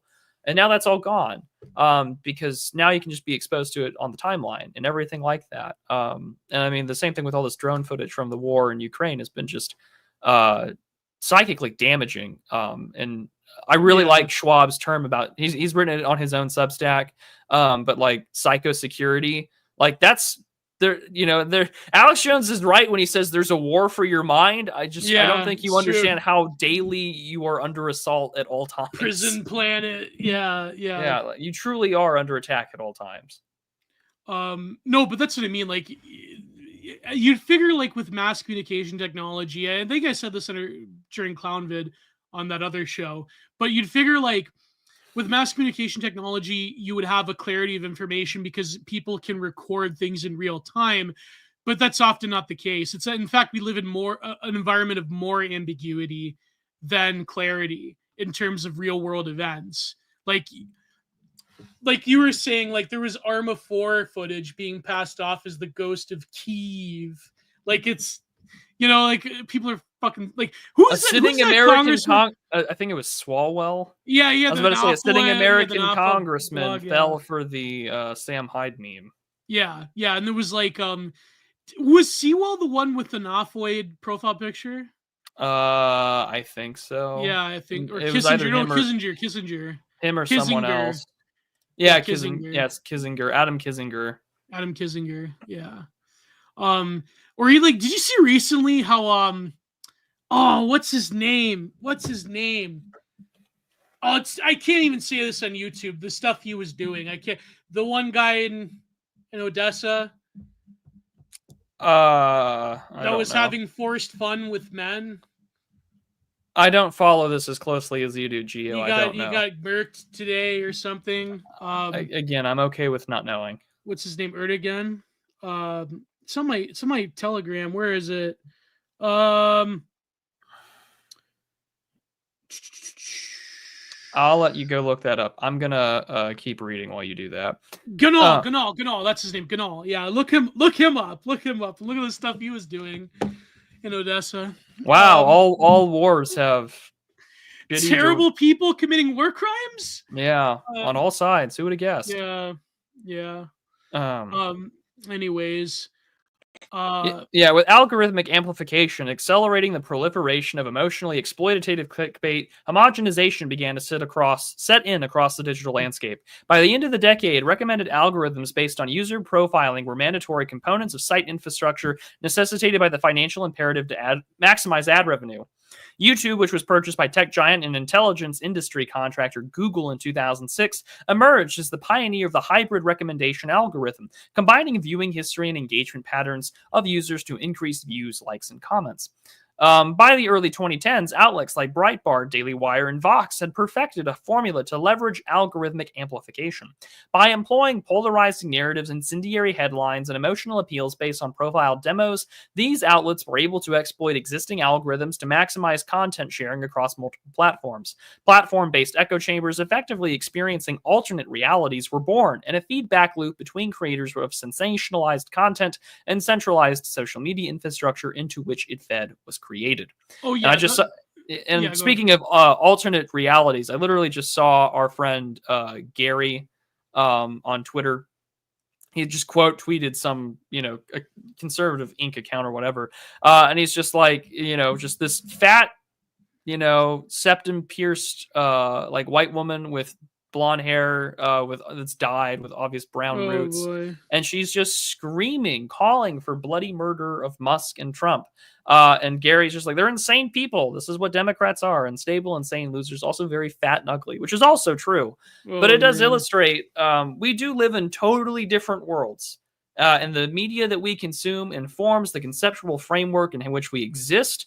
And as long as that conceptual Plato's cave, digitally speaking, is maintained, we get to stay in our box. And contact with the outside world usually means mentally buck-broken libtards like the lady he's quote tweeting about and showing off of. Yeah. Let me see. Okay, this is a please be patient, Gary, our good friend. Please be patient, Gary. Oh, this like woman yelling. Yeah, that's who I'm referring to. You know what's terrible about this? She's not like that bad looking. It's just like, I think like she's just like, she could look like a normal like Midwestern American mom, but she's just like screaming her head off about, what is this, about Musk or? Yeah, it's about Musk and Trump. But I mean, like, again, in a proper world, she would be in the right world, in the correct world, in the world in which we are not all subject to psychoactive horrors beyond our wildest imaginations, exploited because this is our main method of communication and methodology. Who's the black guy that the Slop, the conservative Slop account, the black, what's his name, Dame Luce? Sure, one of them. Or like Radio Genoa, like all those fucking guys. They're all there. They're all there. And these are the conceptual frameworks in which we exist in. And my point is that in a proper world, Gio, she would be a mom, and she would not be on fucking SSRIs or anything like that. And she would be considered normal with maybe some dabbling in the supernatural, or she likes true crime or whatever. She'd be a relatively normie woman.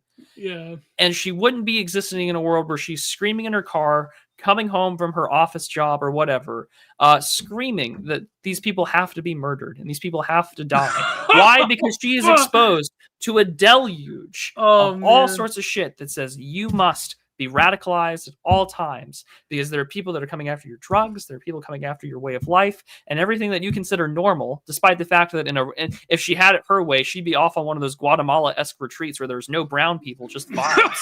Like, that's it.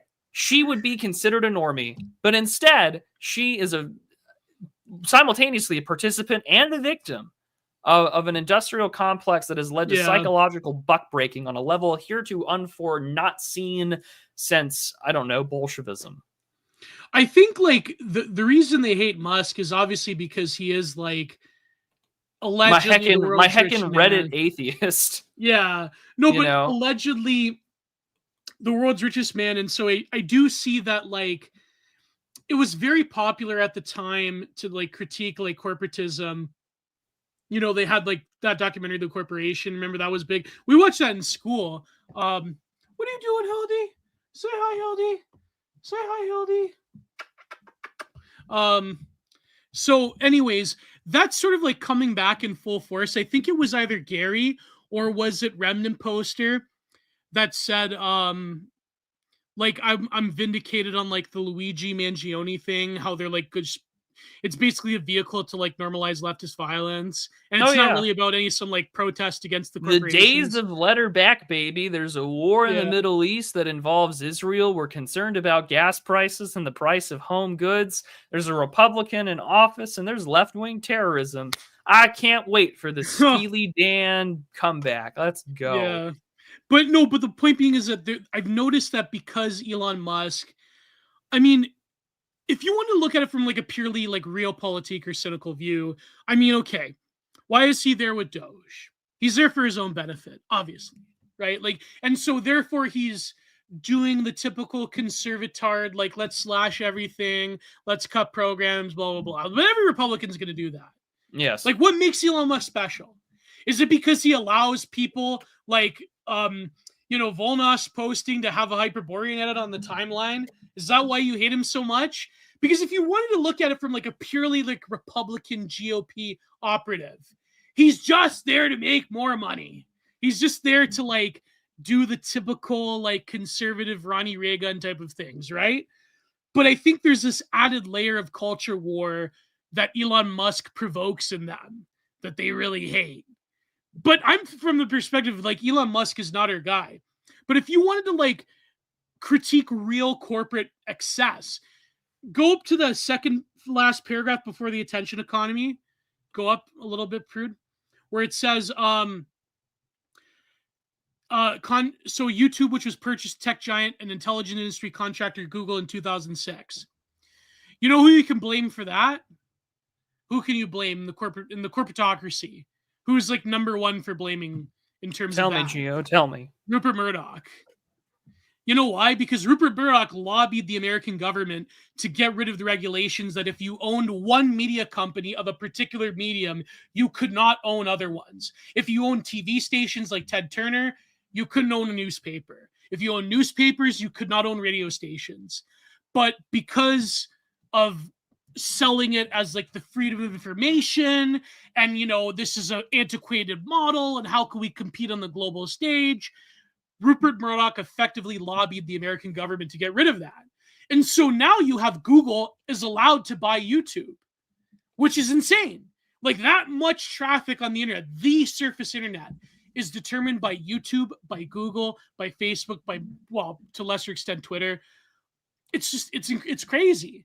Like why is it that like one corporate mogul in the TV industry needs to buy newspapers?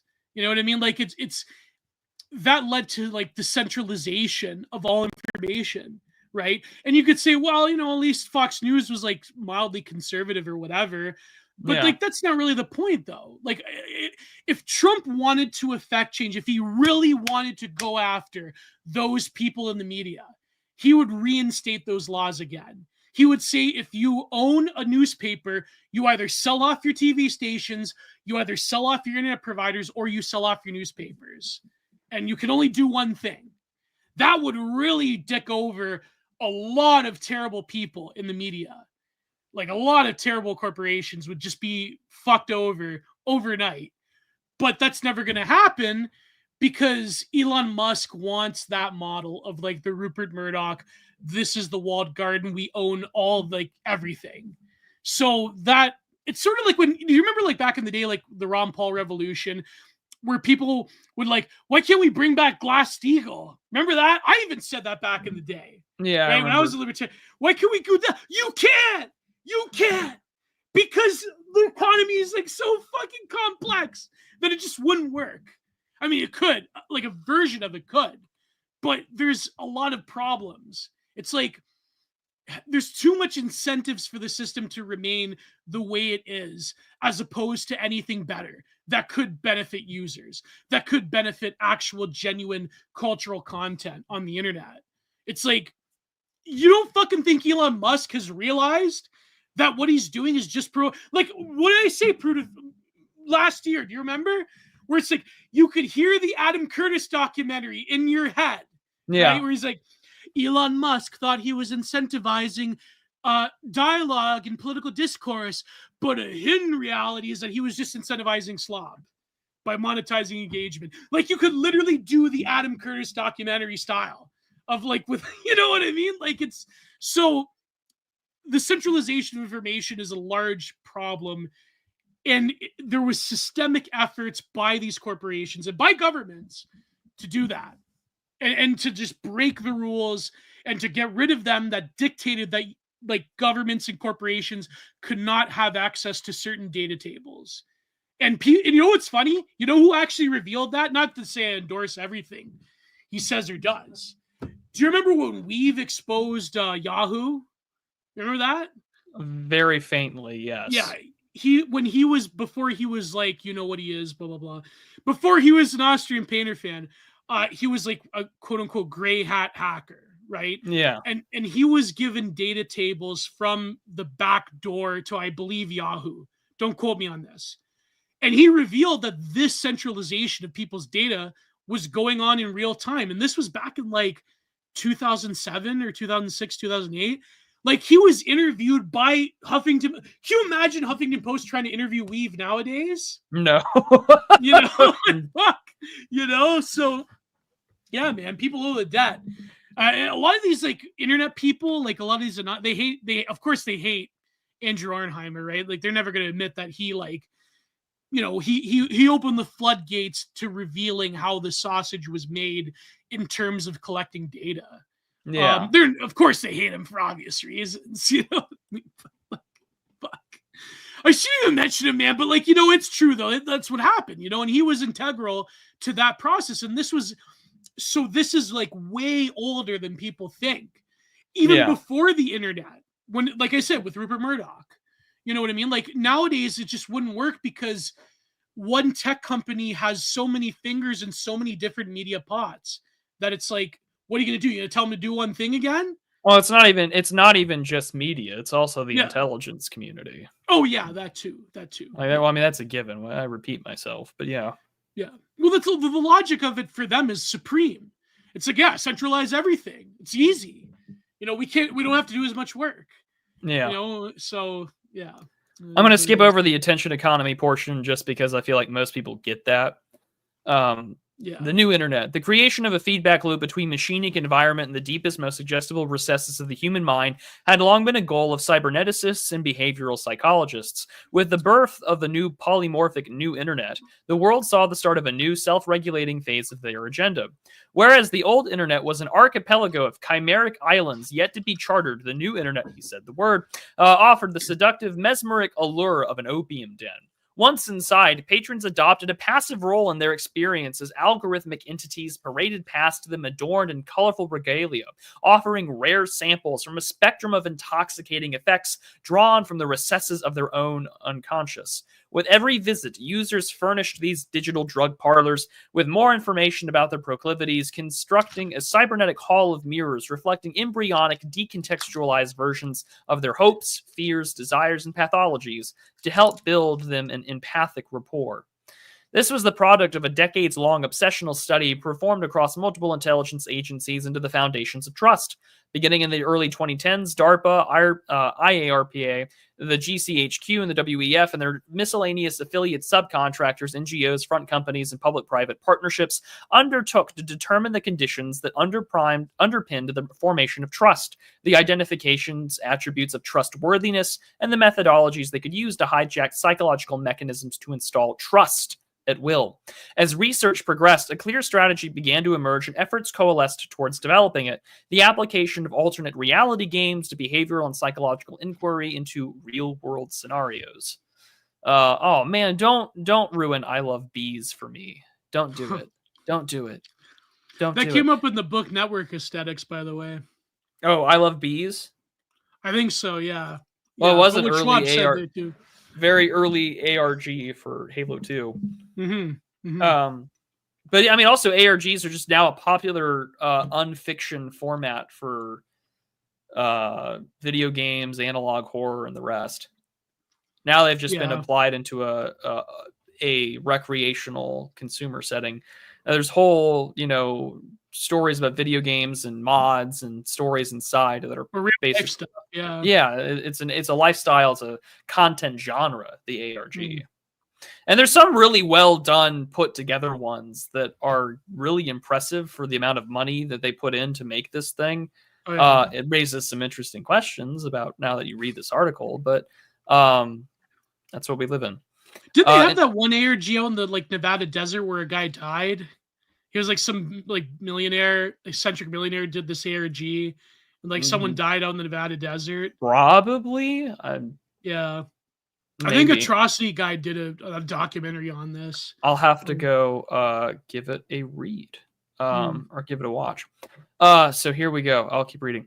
In 2015, IRPA published a request for information that included contractual opportunities extended within academic and private entities able to engage players in psychologically meaningful interaction within a complex, near real-world context. Research goals included the study of social and psychological phenomenon with improved control over independent and confounding variables, and gathering of detailed psychological, behavioral, and physiological, and even neural data during complex social interactions. Exploiting the existing algorithmic framework of centralized social media to funnel players into game scenarios was a logical progression, appeared in the descriptions of multiple grant projects to DARPA, IRPA, the DoD, and DHS over the next several years. Not surprised in the slightest. The integrity of the data gathered from the ARG studies relies on the assumption that players are unaware of the manufactured nature of the game. Centralized social media provides the ideal environment for this activity since the agreements in place between platforms and government agencies facilitate, quote, improved control over confounding variables, end quote. Information filtering, content moderation, and arrangements for agencies to run targeted ad campaigns are combined with the cybernetic mirroring effect of the platform's algorithms to captivate and categorize users into synthetic environments that facilitate the self-assembly of the ARG. Well, the self-regulatory aspect in terms of like players conforming to various rules and almost like slipping into the logic of the ARG. I think that was a huge linchpin of that study as well. Like creating like a sort of like framework around it without being like aware of the fact that they're doing it. Yeah. Correct.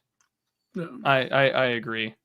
And also like that just it gives you the dark implication of how much of the kayfabe we engage with on this godforsaken hell site that is twitter.com or x.com. How much of this is just a game? I mean, like Elon Musk is one of the world's largest defense contractors. Like, come on. So what game are we playing? Or what are we unwittingly playing? How much is news the game? Yeah. But like he's playing the game just as much as we are. I mean, not really. I mean, he's the big, he's a big. He won the game. He won the game in a lot of ways. Fuck. He won the game. Do you remember the game? Yeah, I think you just lost it. Oh man, it's been years since I lost it. Sorry, chat. You just lost the game. Chat, you lost the game. That was a good movie with Michael Douglas. The Game? Yeah. I don't think I've seen that one. It was like an ARG thing too, but it was like it was weird. It was a trippy movie. Anyways, the authenticity crisis. The protracted study of the mechanics of trust undertaken by megalomaniacal Badlamites was by design a calculated assault on intuition and free will. The subsequent weaponization of meme discourse rapidly ended the implicit DARPA employed a gamer as a level of autistic that difficult to comprehend. So true. Oh man. The subsequent weaponization of meme discourse rapidly eroded the implicit boundaries between genuine and manufactured content that, until recently, had been an elementary distinction of critical thought. Genuine, thoughtful content today is deboosted, filtered out of the digital ecosystem, as it lacks the polarizing qualities necessary to be favored by the algorithm. In its place, a synthetic pseudo-sincerity has evolved. Marked by narcissism, opportunism, and lack of depth, this counterfeit mimetic sentiment employs performative vulnerability, strategic relatability, and emotionally manipulative messaging to mimic the traits of organic interaction. Kind of like that stupid fucking podcast host, the woman, what's her name, that left her family to interview Drake in a bed. I have no idea. The one that interviewed Kamala Harris. The Call Her Daddy one? Yeah, Call Her Daddy. Yeah. You mean the podcast that it's died since the election? Mm-hmm.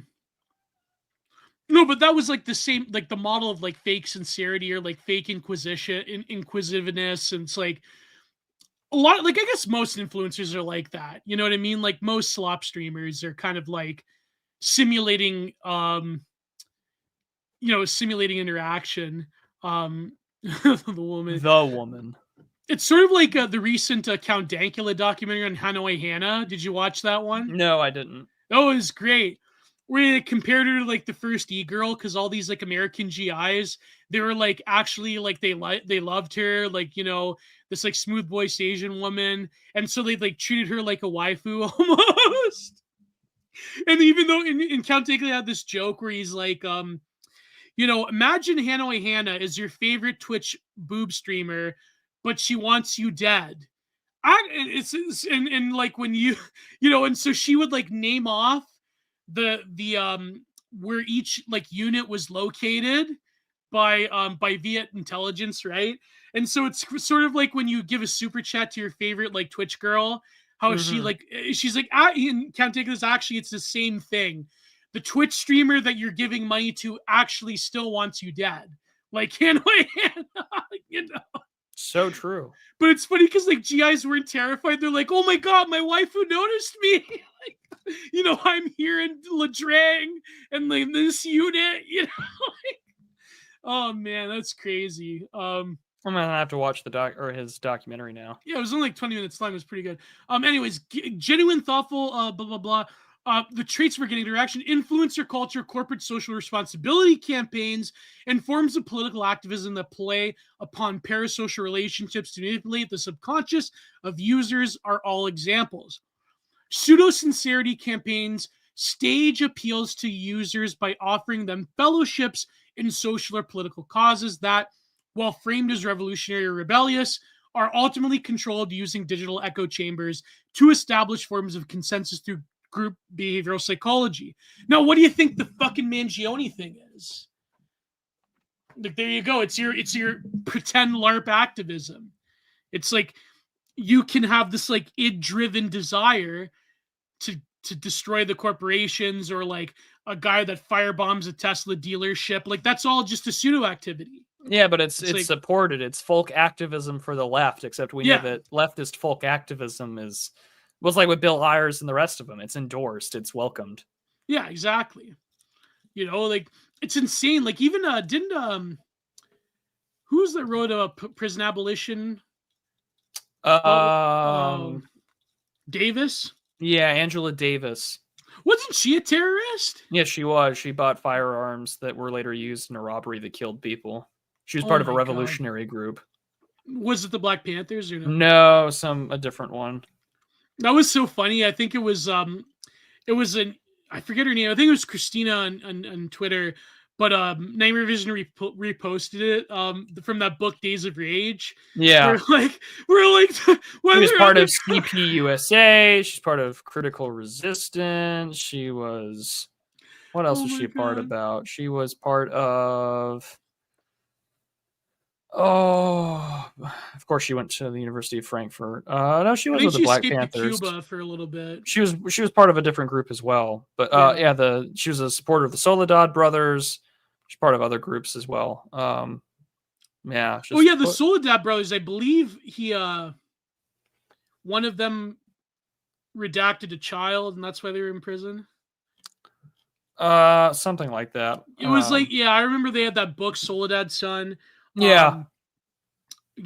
But that was like, it's very funny. These go read Days of Rage.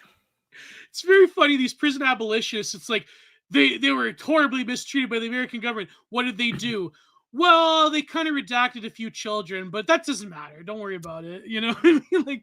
But Angela Davis, in Days of Rage, there's this one passage where the Weather Underground offices, like these like upper class white kids, they were getting like preyed upon and robbed by the Black Panthers.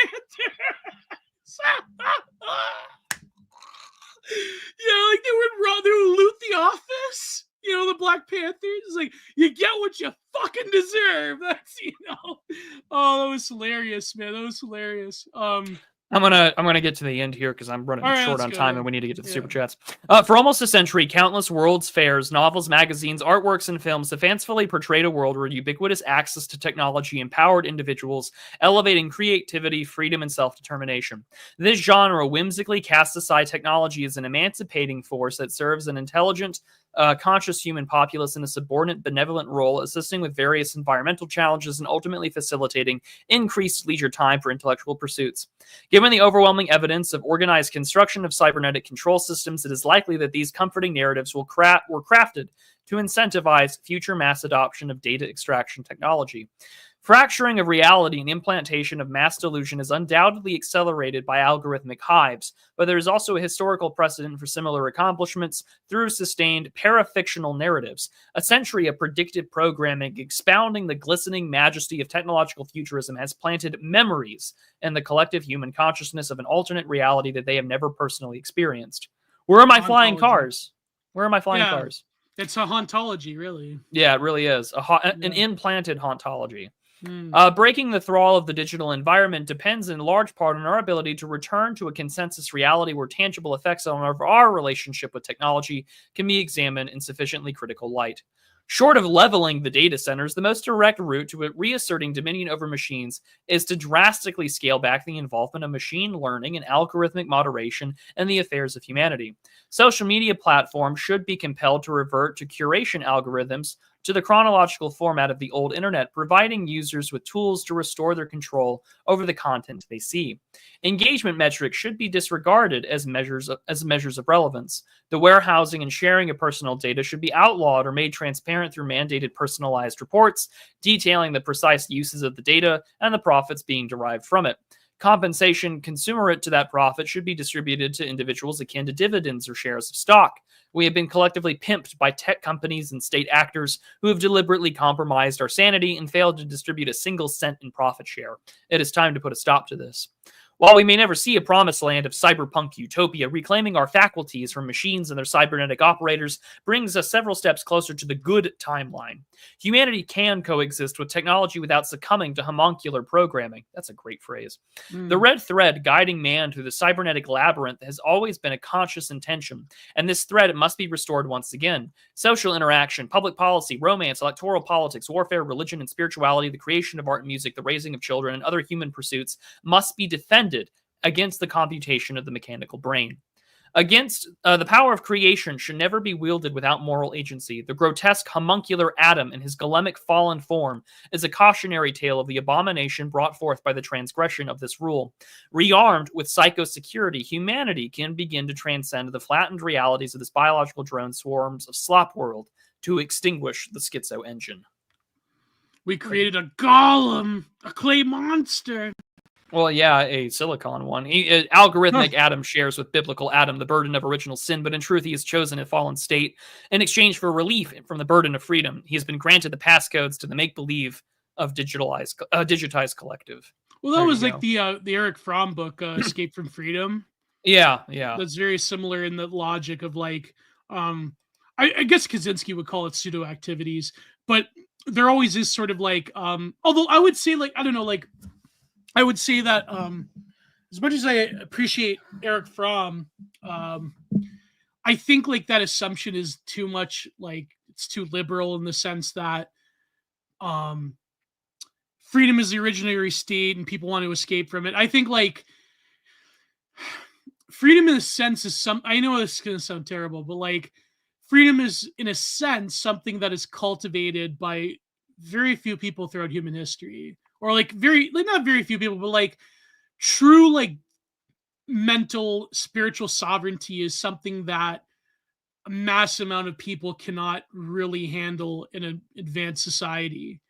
I like this Content Mine recording talks about this with education, where I don't think that a general model of giving people the quote unquote tools to live in a liberal democracy with freedom and sovereignty and freedom of choice. Most will just reinvent their own slavery. Exactly. Yeah, willingly. And that's where Fromm is correct. People will willingly invent their own slavery. Now, when it comes to the solutions of it, I think that, unfortunately, even as a Frankfurt School luminary, he did have like a lot of liberal assumptions about things. It's been many years since I read Escape from Freedom, but I do think that a lot of people will recreate their own slavery. A lot of people will have a natural disposition. So I think like in this content I'm recording, it came from like some fucking left cath that was quote tweeting Martin about the school system, which Martin was doing like almost like a right-wing version of like Foucault's critique of the education system. But it came from when Kunk was going to war with those irony cells. Yeah. So like he's saying like, oh, like to that they want to get rid of every social institution. The bourgeois family is enough. But I'm thinking like in the future, these institutions will be called into question on a severe level because of the nature of the internet age, because of the nature of the complex world we live in. So maybe we will have something like the introduction of guilds once again, where you can't really expect children to learn a vast amount of information or a vast amount of skills that they can like drift through life and do gig economy stuff. And I'm like a CEO of a startup one day and I'm like another thing another day. It's like, no, like in the future, you're going to have very root, severe specialization to deal with it. So maybe you will have guilds where it's like, you know, I'm a street sweeper. My son's a street sweeper. I'm a code monkey. My son's a code monkey. My daughter's a code monkey. It's like, that's, you know what I mean? Like, I think that's going to happen because the sort of like general model of education is failing. Well, I'm gonna save it for that episode. But like, let's save move on. Yeah. Well, I the link is in the description if you want to read it yourself. I think that will be the challenge of the 21st century is that there are quite a few of us. I think you and I included in that list that we know that we're being played and we're playing a game and we'd like to still maintain a semblance of our humanity throughout all this. Cause I don't know, I don't see this going away. I see it evolving and getting worse. And just like how we talked about the old internet, there are now people who are totally born, raised, and only exist in the world of these ARGs and exploitation data centers, you know, or data extraction. And we exist purely to create and to be, you know, again, it's that very Deleuzian concept, you know, we're desiring production, but we're desiring production for extraction that will be used inevitably against us to monitor us and to create digital architecture that's defensive. So there's not one singular node of power that can be torn down into our life. There will be no Butlerian jihad. Probably not. Obviously. That's just No, it was like there was this meme with what's his son's name?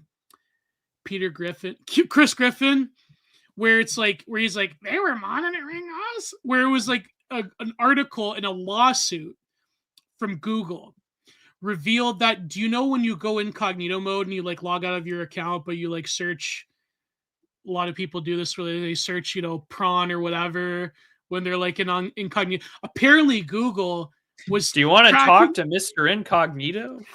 Apparently Google was taking metadata and storing it from searches from your IP address that was not of your Google account. Like you weren't signed in. Like, you know, people like go to their private tab or whatever. Yeah. They were still tracking that fucking data. And so like the info, the meme with Chris Griffin is like, they were still tracking my Google searches on my account. It's like, yes, you know. Like, well, it's like all those old Snowden leaks. It's like, yeah, of course they've got sexual intelligence against you. Your porn habits are a weapon against you. Like as much as like whatever your position is on, you know, being onanistic gooners or whatever, like I hope that you're not. This is we're pro not touching ourselves here, but like those things will be used against you. Like I mean, Isaac Simpson's right on that front. Like all this sexual debaucherous shit is all just intel to use against you. That's what it's for, and it's going to be used against you, and it will. That's how power is maintained. So keep that in mind, because if they require all this like trafficking and shit at the high level, like you can just be controlled because no one wants their Google searches or their whatever. Like I don't want to know what any of my mutuals are into. I'd rather not. And I'm sure that if you were to speak up and got powerful enough, it's like, oh, look at that. Turns out XYZ so-and-so is on like fur affinity way too much. And it's like, well, I don't want to be associated with that guy. He likes fur Omaroshi. Yeah, like it's over for you. Look that up. Why do you, I don't want to look that. I don't know what that is. I only know about this term because it was in a Bataille fiction book. Okay. Omeroshi's when you're sexually attracted to like when people like wet themselves and they piss themselves. I could have lived without knowing that, Gio. Thank you. Apparently, a I'm lot good. of furries. Zip. Never mind. Okay. Thank you. But as we get to the end of today's show, I would like to remind our wonderful audience that the Digital Archipelago is brought to you by viewers like you. Your ongoing support on subscribestar.com/the Prudentialist, as well as patreon.com/giantartproductions, allows the show to continue in a way in which we don't have to be crazy about ourselves or going anywhere. You will not see a shill NordVPN or War Thunder on here. We do not support the leaking of classified information. Nope. So with that, Gio, what do you got going on this week, or what are you working on? Well, hopefully I can release an episode tomorrow, but if not, like then sometime during the week. But what else do I have going? I wanted to start writing again, but I've just been busy painting more than anything recently. So for the Fiume Gallery. So that's why content has been a bit slow. But I have like a lot of stuff recorded, like that I've done, like even when I'm out and about. But it's just that like to fit them in a context is sort of like, it takes a bit of effort. So I think like for future Core Report episodes, I will release a lot of things where it'll be like a random episode. Yeah. It's funny, we didn't talk about like current events this week because there has been like news, like the whole like Putin rejecting the ceasefire. We got Tuesday to do some of that. It might have to be Thursday or Friday though. That's fine. Just let me know. Yeah. All right. Yeah. No, but so this Bataille book, it's called The Story of the Eye. Look it up. I'm not going to describe it. It's the most crazy thing you've ever read in your life. But it's Georges Bataille, so you're in for a treat. There you go. This woman does something with a bull's eye. A literal bull's eye. She does something with it. I'm not going to describe it, but well, we'll carry on right along then. I'll start with the super chats over on Entropy, and then we'll get to the ones on YouTube. All right, so Zariana says, surprised to see you so early, but such surprises are most welcome ones. Well, this is the way it worked out for my schedule, so it would be nice to do these earlier. Friday earlier in the day wouldn't be so bad because I get off work at noon on most Fridays. The first year of this show, we were doing it during the afternoon. Yeah, well, the first year of the show, Matt was also working from home in a really shitty job, so it enabled him to do a lot more free time. I work in an office full time, so it's unfortunate. Spicy Leaf says Gio, but he says it like 20 times as much as the text would allow him for a super chat. So I greatly I appreciate that. That's a real Gio cell right there. Yeah, Owen Zaleski, who on Entropy says Gio goes in the locker.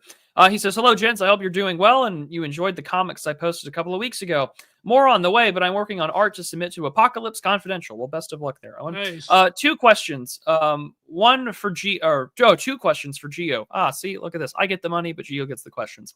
Number 1, I am looking to try streaming when I make my art. Any advice? And then 2, Gio, when are you going to do another art stream? God bless. Well, I mean, now that I'm painting more, I probably should. I have some ideas for art streams, but I mean, obviously, like StreamYard's the best option, but like, I would invest in getting a good camera. Like, I just have this webcam, so like maybe one day I will buy. If I were doing like regular art streams, I probably will buy a better camera. But yeah, that's the only advice I could really give. Grill and Chill says the wiki summary of The Story of the Eye is already scarring me. I'm not going to look it up. I'm good. Oh, boy. Yeah. Let's see here. The next one is... Dunk says, Gio, if Carney wins elections this year, will the, quote, Canadian right abandon unionist politics and just be Quebecois, Wexiteer, and Newfie separatists? Also, would love to see you review Manning's 2025 NYC platform. Oh my God, Pastor Manning? He's apparently running. There you go. Yeah, okay. I'll review it. I'll make a note. There's a Core Report episode for you. That is a huge, that's a Core Report episode right there. I think that's already happening in a certain way. Like there's already like a lot of conservative boomers that are on board with like Alberta exit. Quebecois nationalism will always be a thing. I think that if things get really bad under Carney, then you probably will have like people will probably have to rally together. Now, whether or not that's going to happen or not is like there's certain factions that just don't like each other. Like I know like Fortisax, for instance, he's not liked by certain people. The Quebecois nationalists are their own thing, and like they don't have a lot of interaction with other people, except if you are someone who is a French speaker. Fortisax would be better to answer this question, but I do think that speaking of Fortisax, he's posting what I think is very interesting, which is Mark Carney is essentially outrouting a lot of talking points that Pierre Poilievre could be employing. That it was that's very easy rhetorical victories, such as acknowledging Canada's monarchical past, the layup around the statue of Sir John A. Macdonald being pulled down under Trudeau. Like, so he's outflanking from the right. He's outflanking, kind of like what Kamala Harris was trying to do with Trump. He's outflanking. Yeah, but she failed. But yeah, I feel like not fail. Carney will probably be successful. He will probably be successful. Yeah. I think that. I mean, here's the thing: Carney is just as much of a globalist, if not more so, than Trudeau. Like he's smarter than Trudeau, which makes him more dangerous. He really is like a Davos daddy type of figure. And he imploded the Bank of England. So, but his rhetorical ability, I think, will unfortunately sway a lot of people on the Canadian right. But if like Carney, like if we're wrong about him, and he becomes like a Jean Chrétien style of like Liberal Party leader, then I wouldn't like it. I know he probably was not. He would. The gun laws and the anti-freedom of speech laws would be the same. But in terms of other like excesses of wokeness, I'm just too pessimistic. I don't think that he's going to quote unquote put the woke away, like what Keir Starmer, like this fucking nonsense where Keir Starmer's trying to like gin up nationalism in the UK because he needs defense spending or whatever. Like it's just we've been tricked before in Canada. And Poilievre is just like, I think he's making all the wrong mistakes. But yeah, I mean, I can't predict the future of Canadian nationalism. I can't predict the future of the Canadian right wing. Maybe when I bring on Fortisax again, we'll talk about it. But I think that the Poilievre campaign, they need younger people to tell them what's going on. They need someone like a Fortisax to tell them like what you could do. Yeah, right-wing Canadians, so this is what your friend said, right-wing Canadians are preoccupied complaining about globalism when the reality is that they have no leverage at all at the levers of Canadian politics. Yeah, unfortunately, that is true. But what are you going to do? I predict a Mark Carney win. Unfortunately, we'll see what happens. But it's just, I think the writing's on the wall. I could be wrong. And you could archive this episode and say that I was wrong if PP wins. But it's not looking too fucking good, So, yeah. Yeah. Only time will tell. Carrying on. Owen Zaleski sends another one. I'm not going to read it. I will tell Gio after the show to do a kitsch version of that, but I will let him know once the show ends. Seneca says, Missouri Lord Joseph Wingate Folk. Folk was the governor of Missouri from 1903 to 1909, known as Holy Joe. His politics centered on the Missouri idea, which was claiming Missouri could become a national leader in public morality through strict law enforcement and popular control of law. Big fan of blue laws. There you go. Seneca then says, sorry for the lack of Missouri lore, gents. Been very busy on my end for several months now. Well, you have no reason to apologize at all. We understand that life gets in the way.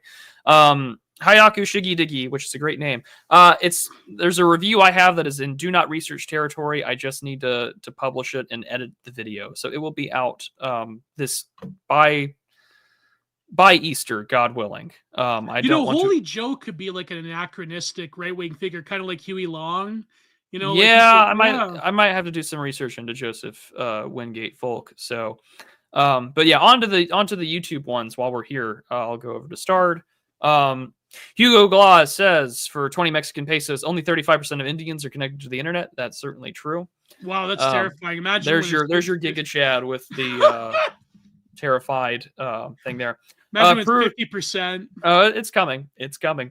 Prude, are you going to watch the movie F1 this weekend? Probably not. My weekends are packed, busy, and the church keeps me busy with singing and serving.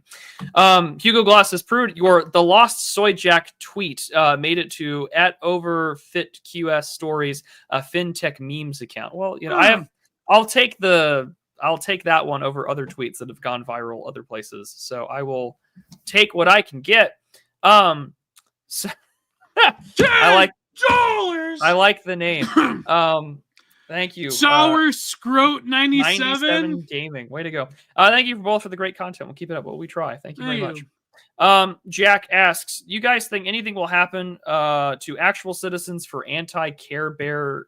Oh, yeah. I hope not. Donnie is looking good otherwise, despite, I doubt it's already happened. It's to some extent. Well, he's not really a citizen, but he's not a citizen. But I mean, also, like, it's not really the feds. It's also with like state speech codes or requirements to not sign. Like, even if you're not, you don't have to be part of BDS to have your own opinions of a certain country in the Middle East. I mean, but like in places like Texas and Florida, if you want to be like a state employee, you basically have to sign a pledge to that country. Which I think is a huge gross violation, of freedom of association, but also like, I'm an American citizen. I shouldn't have to pledge an allegiance to anywhere else. That is literally against the same code or, swearing in thing that people do when they become citizens. So I'm against it, Jack, but I certainly hope it doesn't go after U.S. citizens. Well, activist judges could strike it down from the left, but they're not going to do that. I guarantee you, they're not going to fucking touch that. Oh no, they're not. They're not going to risk that. No way. No.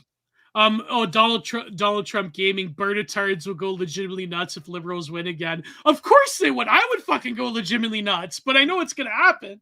You just got to brace yourself. But unfortunately, a lot of the Alberta separatist crowd, like, I'm not, like, a lot of them are good people. I'm not going to criticize them, but I just think that throwing your lot in with America is not ideal, so Trump's not going to be there forever, guys.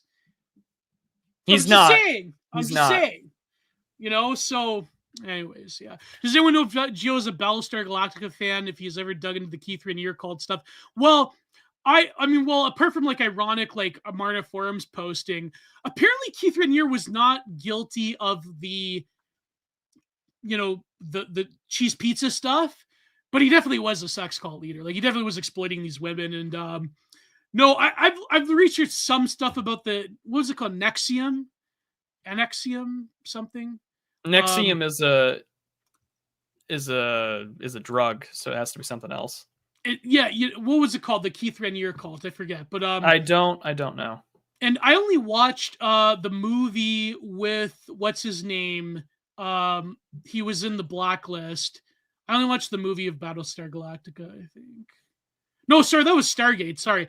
No, Nexium. Yeah, Nexium. Yeah, thank you, Brent Taylor.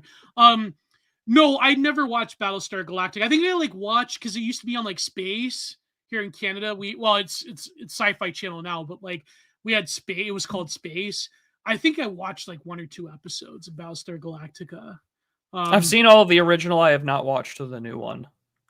You're a Battlestar Galactica guy, Prude? I'm not I liked the original. I mean, I watched it when I wasn't old enough when it came out, but I mean, I've seen it. I liked it. I haven't seen the new one. I know Oren is a big fan of the reboot, but I think that is it for the super chats on both this side and on Entropy, which is great. So I've been busy this week with content. There's a review of Mickey 17 out on the Substack. I had another episode of the Discourse Corner come out earlier this week on Wednesday with my friend Mr. B on Telegram. We talked about all sorts of stuff. The full 90 minutes of that you can find on Subscribestar as well as on Substack and for channel members. So however you want to support me and all my work, that's the way to do it. I was on Oren McIntyre just a couple hours ago, and then I've got more video essays and stuff to come. So plenty of that in the barrel. And I will, of course, as always, be off for Holy Week. So I'm going to try and get as much content out as possible while I'm taking that week off. And we'll be live on Gio's channel sometime next week. Yeah. And pureobject.net for all Gio Cell merch. Man, Michael Hassler is really... one last question. Gio, what if you had a Theodore Roosevelt type figure to break up corporations like Musk? Well, I think it would be good. I think honestly that would be good. I agree. Next week? Can I buy you Random Anime? No, we have yet to watch. No, it's coming. I need to coming. find a way to download it. If you want to email me or the guy who super chatted us to review that, if you want to give me a link so we can just watch it, because Gio is not piracy savvy, whereas I am, so I'll have to do some hunting for it. But we will. It is on our agenda. Trust me, we are going to do it. It will be a 2-parter. Oh yeah. All right. So with that, we will see you all next week. Goodbye. God bless. Too sweet. See you, gents.